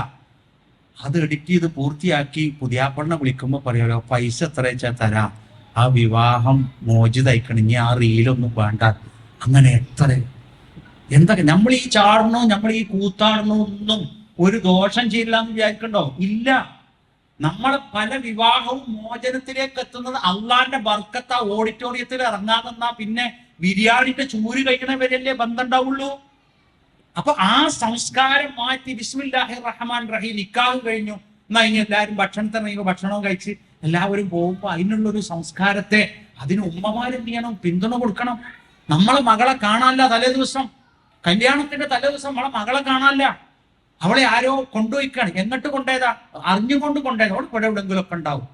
എന്നിട്ട് ശനിയാഴ്ച പൊട്ടിയിട്ട്, പിന്നെ ശനിയാഴ്ച രാത്രി പൊട്ടിയിട്ട്, പിന്നെ സുബൈക്ക് പൊട്ടിയിട്ട്, അങ്ങനെ നിക്കാഹിന്റെ സന്ദർഭത്തുമ്പോഴേക്ക് ഒരു ബമ്മക്കുട്ടി ഹോട്ടലിലൊക്കെ ഉണ്ട്, ഒരു നമ്പൂരിന്റെ ഫോട്ടോ വെച്ച് ഇങ്ങനെ ഇരിക്കണം. അതേപോലെ ഒരുത്തി ഇരിക്കുക. പുതിയാപ്പള വന്നിട്ട് പുതിയാപ്പള കൂട്ടുകാരനോട് ചോദിച്ചോല്ലോ, അല്ല ഞാൻ കണ്ട പെണ്ണിനെയല്ലേ വധുവായിട്ട് വന്നിട്ടുണ്ട്. കാരണം ആകെ രൂപഭാരം മാറ്റി. ആ കുട്ടിയുടെ തലേ ദിവസത്തെ ളുഹർ നമ്മൾ നിസ്സാരാക്കി തള്ളാൻ പറ്റുമോ? അസർ നിസ്സാരമാക്കി തള്ളാൻ പറ്റുമോ? അപ്പൊ എന്തുകൊണ്ട് ഒരു മാന്യമായ വസ്ത്രം ധരിച്ച് ഇങ്ങനെ അല്ലാത്ത രൂപത്തിൽ ഒരു വധുവിനെ ഇറക്കാൻ കണ്ണൂരിലുള്ള ഉമ്മമാർക്ക് കഴിയുന്നില്ലെങ്കിൽ നമ്മളെ കുട്ടികളെ എങ്ങനെയാണ് നമ്മൾ കെട്ടിച്ചയക്കുക? അപ്പൊ അങ്ങനെയുള്ളതിന്റെ ഗൗരവം നമ്മുടെ മക്കൾക്ക് പറഞ്ഞു കൊടുക്കുക.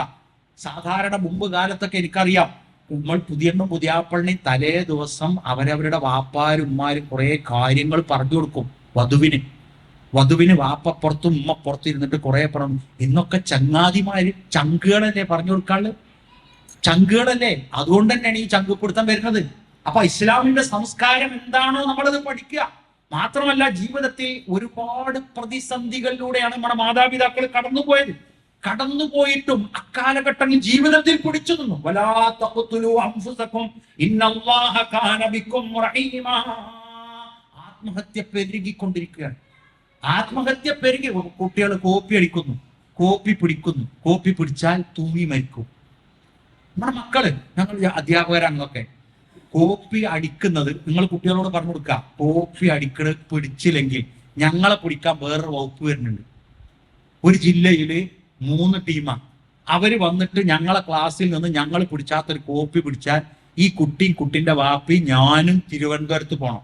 തിരുവനന്തപുരത്ത് രാവിലെ 10 മണിക്ക് എത്താൻ പറയും. 10 മണിക്ക് എത്തിയാൽ അവിടെ ഇരിക്കുകയാണ്. വൈകുന്നേരം 5 മണി വരെ അവിടെ ഇരുത്തും. 5 മണി വരെ എടുത്തിട്ട് 5 മണിക്ക് ചോദിക്കും, നിങ്ങൾ എന്തേ പോന്ന്? ഞങ്ങൾ ഈ കുട്ടി കോപ്പി അടിച്ചിട്ട്. ആ ഓഫീസർ നാളെ ഉണ്ടാവുള്ളൂ, അവിടെ ലോഡ്ജ് എടുത്ത് നിൽക്കണം. അപ്പൊ ഏതു മാസം കോപ്പി പിടിക്കും. ധാർമ്മികമായി തന്നെ ഒരു വശത്ത് പിടിക്കും. അതിന് ആത്മഹത്യ ചെയ്യല്ല. അപ്പൊ തെറ്റുകളുടെ ഗൗരവം പറഞ്ഞു കൊടുത്ത് മക്കൾ മാതാപിതാക്കളോട് പറയാണ്, നമ്മുടെ ജീവിതത്തിൽ താഴ്ചകൾ ഉണ്ടാവും, വിഷമങ്ങൾ ഉണ്ടാവും, പ്രതിസന്ധികൾ ഉണ്ടാവും, കടം വരും, രോഗം വരും. ആരാ രോഗമില്ലാത്തവര്? ഒരു കിണർ തൊഴിലാളിയായ ഒരു സഹോദരൻ, ഞാൻ അറിയുന്ന ഒരു സഹോദരനാ. അദ്ദേഹം ഒരു ദിവസം ക്ലാസ് കഴിഞ്ഞപ്പോൾ ചെറിയൊരു കുറിപ്പ് വന്നു, മൗലവി കിണറിൽ ഇറങ്ങാൻ കഴിയുന്നില്ല, ദുആ ചെയ്യണം. അപ്പൊ അദ്ദേഹം കിണർ കുടിക്കാരനാണെന്ന് എനിക്കറിയാം. ഞാൻ അദ്ദേഹത്തിന്റെ ഫ്രണ്ടിനോട് ചോദിച്ചു, അല്ല എന്താണ് മൂപ്പർക്ക്? ബ്ലഡ് ക്യാൻസർ ആണ്. അപ്പൊ അത് ആരോടും പറയാനുള്ള മടി കൊണ്ട് ഭാര്യക്കറിയാം. ഭാര്യ പൂർണ്ണ പിന്തുണയാണ്. ഭാര്യ എല്ലാ കാര്യത്തിലും കൂടെയുണ്ട്. ഈ ചിത്ര അവിടെ തിരുവനന്തപുരത്തേക്ക് പോരലും അവൾ തന്നെയാണ് എല്ലാ കാര്യങ്ങളും ചെയ്യണത്. പക്ഷെ ആ രോഗമുണ്ട് എന്നത് സമൂഹത്തോട് പറയുമ്പോ സമൂഹം എന്ന് കാണിക്കുന്ന, അതായത് രോഗിയായാൽ നിങ്ങൾ സന്ദർശിക്കുക. ഇപ്പൊ രോഗിയായ ഒരാളെ നമ്മൾ സന്ദർശിക്കാൻ ചെന്ന് തിരിച്ചു പോരുമ്പോഴാണ് വേറെ 3 ആൾക്കാർ കണ്ണൂർ പള്ളിക്കന്ന് ആണ്ട് പോണേ. അപ്പൊ നമ്മളോട് ചോദിക്കുക, എങ്ങനെയുണ്ടോ? ഓന്റെ പരിതാപകരല്ല. ക്യാൻസർ പിടിച്ചോന്റെ കാര്യം പരിതാപകരല്ല. ക്യാൻസർ ബാധിച്ച ഒരാള് വളരെ അനുഗ്രഹീതനാണ്. എല്ലാ കാര്യം ക്ലിയറായി പറയാനുള്ളതൊക്കെ പറഞ്ഞ് കടം വീട്ടാനുള്ളതൊക്കെ വീട്ടി എല്ലാം റെഡിയായി മരണം വരുന്നുവെങ്കിൽ ഞാൻ കെലിമ ചൊല്ലി മരിക്കും എന്ന് ധൈര്യത്തിലിരിക്കണ ആളാണ് അയാള്. ഈ പോയി വരുന്ന നമ്മൾ കോഴിപ്പീടിയയിൽ കാണും അല്ലേ? എല്ലായിടത്തും കാണാം കല്ല്. ഒരു ലോഡ് അവിടെ ഇറക്കി കാണും, ഇവിടെ ഒരു ലോഡ് ഇറക്കി കാണും, അപ്പുറത്ത് രജിസ്ട്രേഷന് പൈസ കൊടുത്താണ്, അവിടെ അഡ്വാൻസ് കൊടുത്താണ്. മരിച്ചണ നേരത്ത് ബോംബ് പൊട്ടി മരിച്ചണ മാതിരിക്കാരും. അപ്പോ രോഗം ബാധിക്കുന്നു എന്നുള്ളത് ദയനീയതയല്ല. രോഗം ഒരു പരീക്ഷണമാണ്, അള്ളാഹുവിന്റെ ഒരു ശിക്ഷയല്ല. അപ്പോ അവരെ നമ്മൾ സന്ദർശിക്കണം.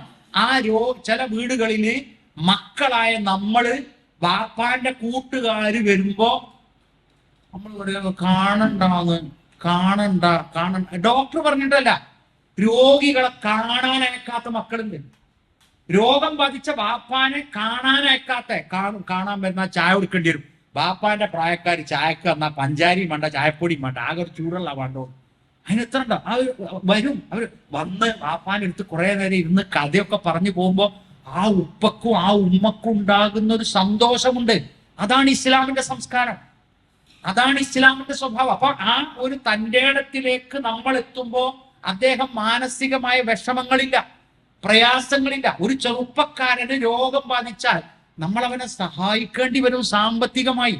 അവന്റെ പെൺകുട്ടിനെ കല്യാണം കഴിക്കണമല്ല, ബാക്കിയുള്ള ഒരുപാട് കാര്യത്തിൽ സഹായിക്കേണ്ടി വരും. അങ്ങനെയുള്ള സഹായങ്ങൾ മഹല്ലുകൾ നടത്തുന്നുണ്ട്. അതേപോലെ നമ്മൾ ഉള്ള സുഖത്തെ ഇട്ടെറിഞ്ഞു പോകരുത്. ആധുനിക കാലം കാമുകന്മാരെ വെച്ചുകൊണ്ട് ജീവിക്കുന്ന ഒരു കാലമാണ്. എന്തുകൊണ്ടെന്ന് നമ്മളിപ്പോ ഈ പറഞ്ഞതുപോലെ ആധുനികത കടന്നു വന്നപ്പോ സൗകര്യങ്ങൾ കൂടി. നമ്മളുടെ മൊബൈല് നമ്മൾ ഇപ്പോ ഒരു സഹോദരി, ആ സഹോദരിയുടെ മൊബൈല് പുരുഷനെടുക്കാം, പുരുഷന്റെ മൊബൈല് ഭാര്യ എടുക്കട്ടെ, നമുക്ക് അങ്ങോട്ടും ഇങ്ങോട്ടും സംശയമൊന്നും വെക്കണ്ട. പക്ഷേ ഓർത്തു നോക്കൂ, നിങ്ങൾ ഒറ്റപ്പെടാനുള്ള അവസരം കിട്ടിയത് കൊണ്ട് പലതരത്തിലുള്ള അവിഹിത ബന്ധങ്ങൾ കടന്നു വരുന്നു. ആ പ്രവാസിയുടെ ഭാര്യ എന്ന് പറയുന്നത് ഒരു കഥയായിരുന്നു പണ്ട്. ഇന്ന് അങ്ങനെയല്ല. പ്രവാസ ജീവിതം നയിക്കുന്നവൻ വിദേശത്ത് ജോലി ചെയ്യുമ്പോൾ അവനെ സംബന്ധിച്ചിടത്തോളം അവന്റെ ഓഫീസും അവന്റെ കമ്പനിയും ഒക്കെ പരസ്പരം ചിലപ്പോൾ ഇടപഴകേണ്ടി വരുന്ന ഘട്ടമാണ്. അവിടെയൊക്കെ ഈ അനിയന്ത്രിതമായ അവിഹിതമായ ബന്ധങ്ങൾ മൊബൈലിലൂടെ കടന്നു വന്ന് എത്രയോ ആത്മഹത്യകൾ എത്തിയിരിക്കുന്നു. എന്നിട്ട് ആ ആത്മഹത്യ ചെയ്തതിന്റെ ഫലമായി മക്കൾക്ക് പകരം രണ്ടാനുമ്മ വരുന്നു. ആ രണ്ടാനുമ്മ ബാപ്പയും കൂടിയിട്ട് ഈ കുട്ടിയെ മാരകമായി പരിക്കേൽപ്പിച്ച് ആ കുട്ടി മരണപ്പെടുന്നു. വേറൊരു കുട്ടിയെ നമ്മളെ സംസ്ഥാന സാമൂഹ്യക്ഷേമ വകുപ്പാണ് കോഴിക്കോട് ഏറ്റെടുത്തത്. അപ്പോ ഇങ്ങനെയൊക്കെ നമ്മൾക്ക് അള്ള തന്ന ഒരു അനുഗ്രഹത്തെ നമ്മൾ മറ്റൊരു രീതിയിലേക്ക് കൊണ്ടുപോകേണ്ടി വരുന്നത് വലാ തഖ്തുലൂ അൻഫുസകും, നിങ്ങൾ നിങ്ങളെ കൊല്ലരുത്, ആത്മഹത്യ ചെയ്യരുത്. നമ്മൾ ക്ഷമിക്കുക, നല്ലോണം ക്ഷമിക്കുക. എന്തിനും നമ്മൾ രോഗമാണെങ്കിലും കാത്തിരിക്കുക. കടം സാമ്പത്തികമായി ആർക്കും ഉണ്ടാവും. പക്ഷേ നമ്മള് വല്ലാതെ കടം വാങ്ങി അല്ലേ, ഇപ്പൊ നമ്മൾ മൊബൈൽ ഇങ്ങോട്ട് എടുത്തിട്ട് നമുക്കൊരു ലോണ് കിട്ടുകയോ എന്ന് വെറുതെ പറഞ്ഞാൽ മതി. ആ വോയിസ് ഗൂഗിള് റെക്കോർഡ് ചെയ്യും. പിന്നെ നിങ്ങൾ ഇശ കഴിഞ്ഞാണ്ട് ഇത് തുറന്നു നോക്കിയാൽ ലോൺ സൗകര്യമുണ്ട്, ഈ ആപ്പിൽ നിൽക്കിയാൽ മതി. അപ്പൊ നമ്മൾ സുബൈയാകുമ്പോഴത്തേന് ഏകദേശം നമ്മൾ ഞെക്കാൻ റെഡിയാവും. അല്ലേ, ഒരു ചെറുപ്പക്കാരൻ ഇപ്പൊ ആത്മഹത്യ ചെയ്തില്ലേ, പൊതുപ്രവർത്തകനാണ്, സാമൂഹികമായി ഒരുപാട് നന്മ ചെയ്ത് അദ്ദേഹത്തിന്റെ നാട്ടിൽ ചെയ്യുന്ന ഒരു LLBക്ക് പഠിക്കുന്ന കുട്ടിയാണ്. അവനും ഇതേപോലത്തെ ഒരു അബദ്ധത്തിൽ, ചെറിയ കുട്ടിയാണ്, ഒരു 21-22 വയസ്സായ ഒരു ചെറുപ്പക്കാരനാണ്, നമുക്കൊന്നും പറയാൻ വയ്യ. പക്ഷേ ഉപ്പമാർക്ക് വരെ. അപ്പൊ സാമ്പത്തികമായ നിയന്ത്രണങ്ങൾ നമ്മുടെ ബാധ്യതയാണ്. അതോടൊപ്പം തന്നെ നമ്മളുടെ ജീവിതത്തിലെ ബന്ധങ്ങൾ, ആ ബന്ധങ്ങളിൽ കൂട്ടുകെട്ട്, സൗഹൃദം, സ്നേഹം. നമുക്ക് പൈസ ഉണ്ട് എന്ന് കരുതിയിട്ട് നമ്മൾ ആരോടും ഉണ്ടാക്കൂല. അസ്സലാമു അലൈക്കും. കൂട്ടത്തിലും കുടുംബത്തിലും പോകുന്നിടത്തും വരുന്നിടത്തും കല്യാണങ്ങളിലും ഒക്കെ എല്ലാവരും വേണം. ആ രംഗത്ത് നമ്മൾ പോകുമ്പോ നമ്മക്ക് എന്തെങ്കിലും അസുഖമായി എന്ന് പറയുമ്പോ എല്ലാവരും ഉണ്ടാവും. അതോടൊപ്പം തന്നെ സമാധാനത്തിനും ഉണ്ടാകും. മൻ ഖതല നഫ്സഹു ബിശൈഇൻ ഉസിബ ബിഹി യൗമൽ ഖിയാമ. ആരെങ്കിലും ആത്മഹത്യ ചെയ്താൽ അതേപോലെ അള്ളാഹ് നമ്മളെ ശിക്ഷിക്കും. ഒരു സഹോദരൻ, ആ സഹോദരന്റെ ഭാര്യ 3ാമത്തെ പ്രസവം പ്രസവിച്ചു കഴിഞ്ഞപ്പോ ഭാര്യ മാനസിക രോഗിയായി.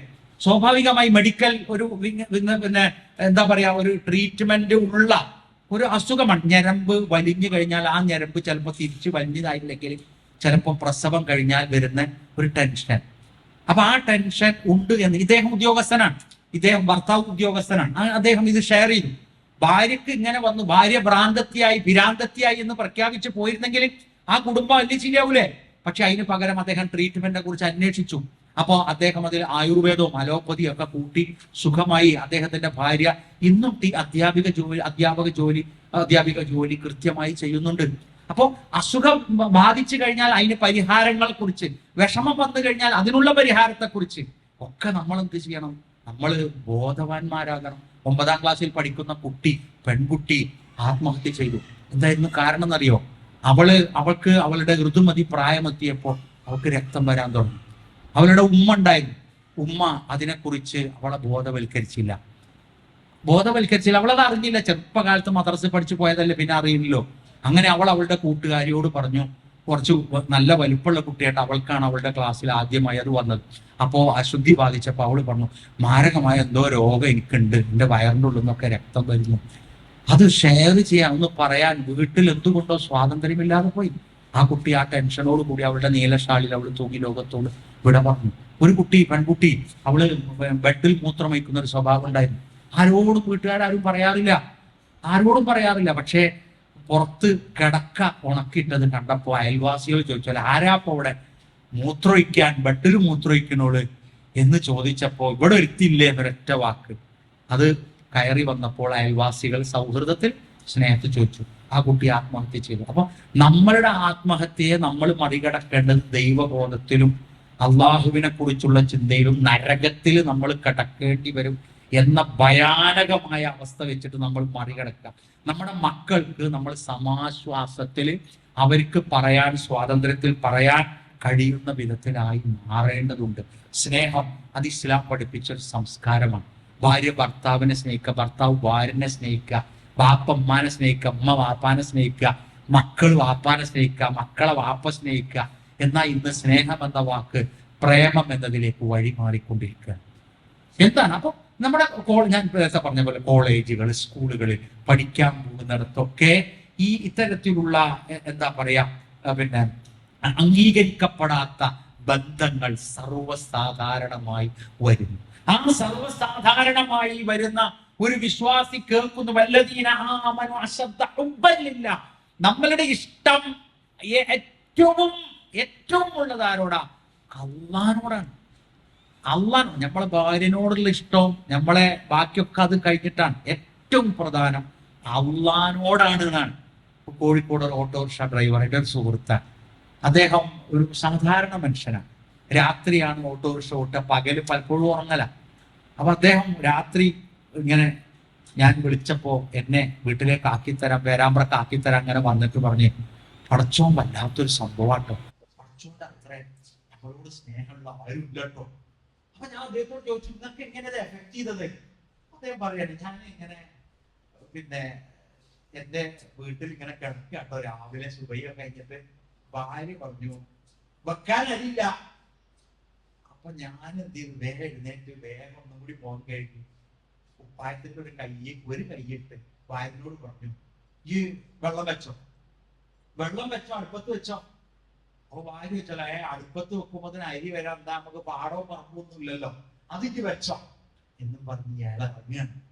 ഓട്ടോറിക്ഷന്റെ ചാവി എടുത്ത് കുറച്ചങ്ങ് പോയപ്പോ ഒരു ഉമ്മ അവിടെ കാത്തിരിക്കുന്നു. ആ ഉമ്മ കൈ കാണിച്ചു, വണ്ടി കയറുമ്പോ ചോദിച്ചു, മോനെ ഇത് മടക്കാണോ തുടക്കാണോ? ഏതായാലും ആ ഉമ്മ പറഞ്ഞു, മടക്കോ തുടക്കോ നിങ്ങൾ കയറി, നിങ്ങൾ തരി എന്നും പറഞ്ഞ് ആ ഉമ്മ ഇതിൽ കയറി 25 രൂപ കൊടുത്ത് അടുത്ത സ്റ്റോപ്പിൽ ഇറങ്ങി. അവിടെ ഷോപ്പിൽ തന്നെ അദ്ദേഹത്തിന് അന്ന് 3/4 കിലോ വാങ്ങാം, 750 വാങ്ങാം, 750 ഗ്രാം അരി വാങ്ങി വീട്ടിലെത്തി ഭാര്യനോട് ചോദിച്ചോലെ തിളച്ചോ? ഇല്ല, തിളക്കണുള്ളൂ എന്ന് പറഞ്ഞു. അപ്പൊ ഭാര്യ ഇങ്ങനെ പറഞ്ഞോളൂ, വെള്ളം വെച്ചാൽ തിളക്കുമ്പോത്തിന് അരി തരാൻ അതിലല്ലാതെ നമുക്ക് വേറെ അറിയാം. ഈ ഒരു നമ്മളെ അള്ള സ്നേഹിക്കുന്നു എന്ന്, അള്ള നമ്മളെ അത്രത്തോളം ഇഷ്ടപ്പെടുന്നു എന്ന് നമുക്ക് എന്നും തോന്നുന്നുവോ, അന്ന് നമുക്ക് അള്ളാഹുവിനെ നമുക്ക് ഇഷ്ടപ്പെടാനാണ്. അപ്പോ അള്ളാഹു ഇഷ്ടപ്പെടാത്ത ഒരു ഇഷ്ടത്തിനും നമുക്ക് താല്പര്യം ഉണ്ടാവും. അങ്ങനെയാണ് ഇത്തരത്തിലുള്ള കാമുക ജീവിതം നയിക്കുന്ന, അതിന് പൂതി വെക്കുന്ന കോളേജ് കുമാരന്മാരും അതുപോലെ തന്നെ അത്തരത്തിലുള്ള സാഹചര്യങ്ങളൊക്കെ ഉള്ള ആളുകൾ. നിങ്ങൾ ചിന്തിച്ചു നോക്കൂ, ഒരു സഹോദരൻ അദ്ദേഹത്തിന്റെ വിമാനയാത്രയെ കുറിച്ച് ഒരു കുറിപ്പ് എഴുതുകയാണ്. വിമാനയാത്രക്ക് കയറിയാൽ ഞാൻ ഇവിടെ നിന്ന് അങ്ങോട്ട് പോകുമ്പോ എയറോസ്റ്റസ്മാരെ മുഖത്തോട്ട് ഞാൻ നോക്കാറില്ല. കാരണം അവർ അലങ്കരിക്കപ്പെട്ടവരായി. ഞാൻ അത് അലങ്കരിക്കപ്പെട്ടതായി എന്നതുകൊണ്ടല്ല ഞാൻ നോക്കാത്തത്. എന്റെ ഭാര്യയെ ഞാൻ വിട്ടേച്ചു പോരുമ്പോ ഞാൻ വേറെ ആരെങ്കിലും കണ്ടിട്ട് എന്റെ ഭാര്യയോടുള്ള സ്നേഹം അത് കുറഞ്ഞു പോകുമോ എന്ന ഭയത്താലും എന്റെ ഭക്തിയാൽ ഞാൻ എന്റെ കണ്ണിനെ നിയന്ത്രിക്കാനാണ് പതിവ്. പക്ഷേ ഇത്തരത്തിലുള്ള സാഹചര്യങ്ങളൊക്കെ പലപ്പോഴും ഉണ്ടാക്കുന്നത് ഈ ദുഃഖം മറക്കാനാകാം, ഈ ദുഃഖം മറക്കാനാകാം വേറൊരു തരത്തിലേക്ക് കൊണ്ടുപോകുന്നത്. എന്നാൽ ആ സമയത്ത് മദ്യം വാങ്ങി കുടിക്കുന്ന മുസ്ലിം മലയാളികൾ വരെ ഉണ്ട്. ആകാശത്ത് കൂടിയൊക്കെ പോകുമ്പോ മര്യാദക്ക് നിൽക്കേണ്ട ഒരു സ്ഥലമാണ്, അവിടെ നിന്ന് വരെ മദ്യം. മറ്റുള്ളവരെ സംബന്ധിച്ച് അതില്ലല്ലോ, അവർക്കായിട്ട് നിയമമല്ല, ഹറാമാക്കിയൊന്നല്ല. പക്ഷെ നമ്മളെ ആളുകൾ മദ്യം വാങ്ങിക്കും. അപ്പോ ഒരു മുജീബ് റഹ്മാൻ എന്ന് പറഞ്ഞ ആളാണ് പറയുന്നത്. അയാൾ പറയാണ്, ഞാനിത് കുടിക്കൂല, അപ്പൊ അതുകൊണ്ട് ഞാൻ ഇങ്ങനെ ആക്കിയപ്പോ മറ്റപ്പുറത്തിരിക്കണം പറയണം, ജന്യമായി അപ്പുറത്തിരിക്കണ പേരാ ഇവനും കൃഷ്ണനൊക്കെ ഇക്കാര്യം ചോദിക്കുമ്പോ സഹാബിന്റെ പേരാണ്. അത് ചോദിച്ചു നമ്മളൊക്കെ വാപ്പാല് എന്ത് കണ്ടിട്ടാട്ടത്.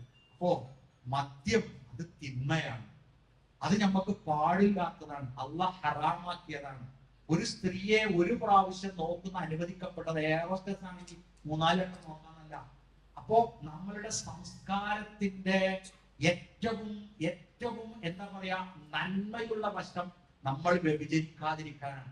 ഡൽഹിയിലെ ഒരു പെൺകുട്ടിയെ വ്യഭിചരിച്ച് വാഹനത്തിൽ നിന്ന് പുറത്തേക്കിട്ട് കൊലപ്പെടുത്തിയ അതിന്റെ കോടതി വിധി പറയുമ്പോ ആദ്യമായി ആ വിധി പകർപ്പിന്റെ മുകൾ ഭാഗത്ത് എഴുതിയത് പരിശുദ്ധ ഗ്രന്ഥത്തിലായത്താണ്. നിങ്ങൾ ദൈവം പവിത്രമാക്കിയ ആത്മാക്കളെ നിങ്ങൾ കൊല്ലരുത്, നിങ്ങൾ വ്യഭിചരിക്കുകയും വരുത്.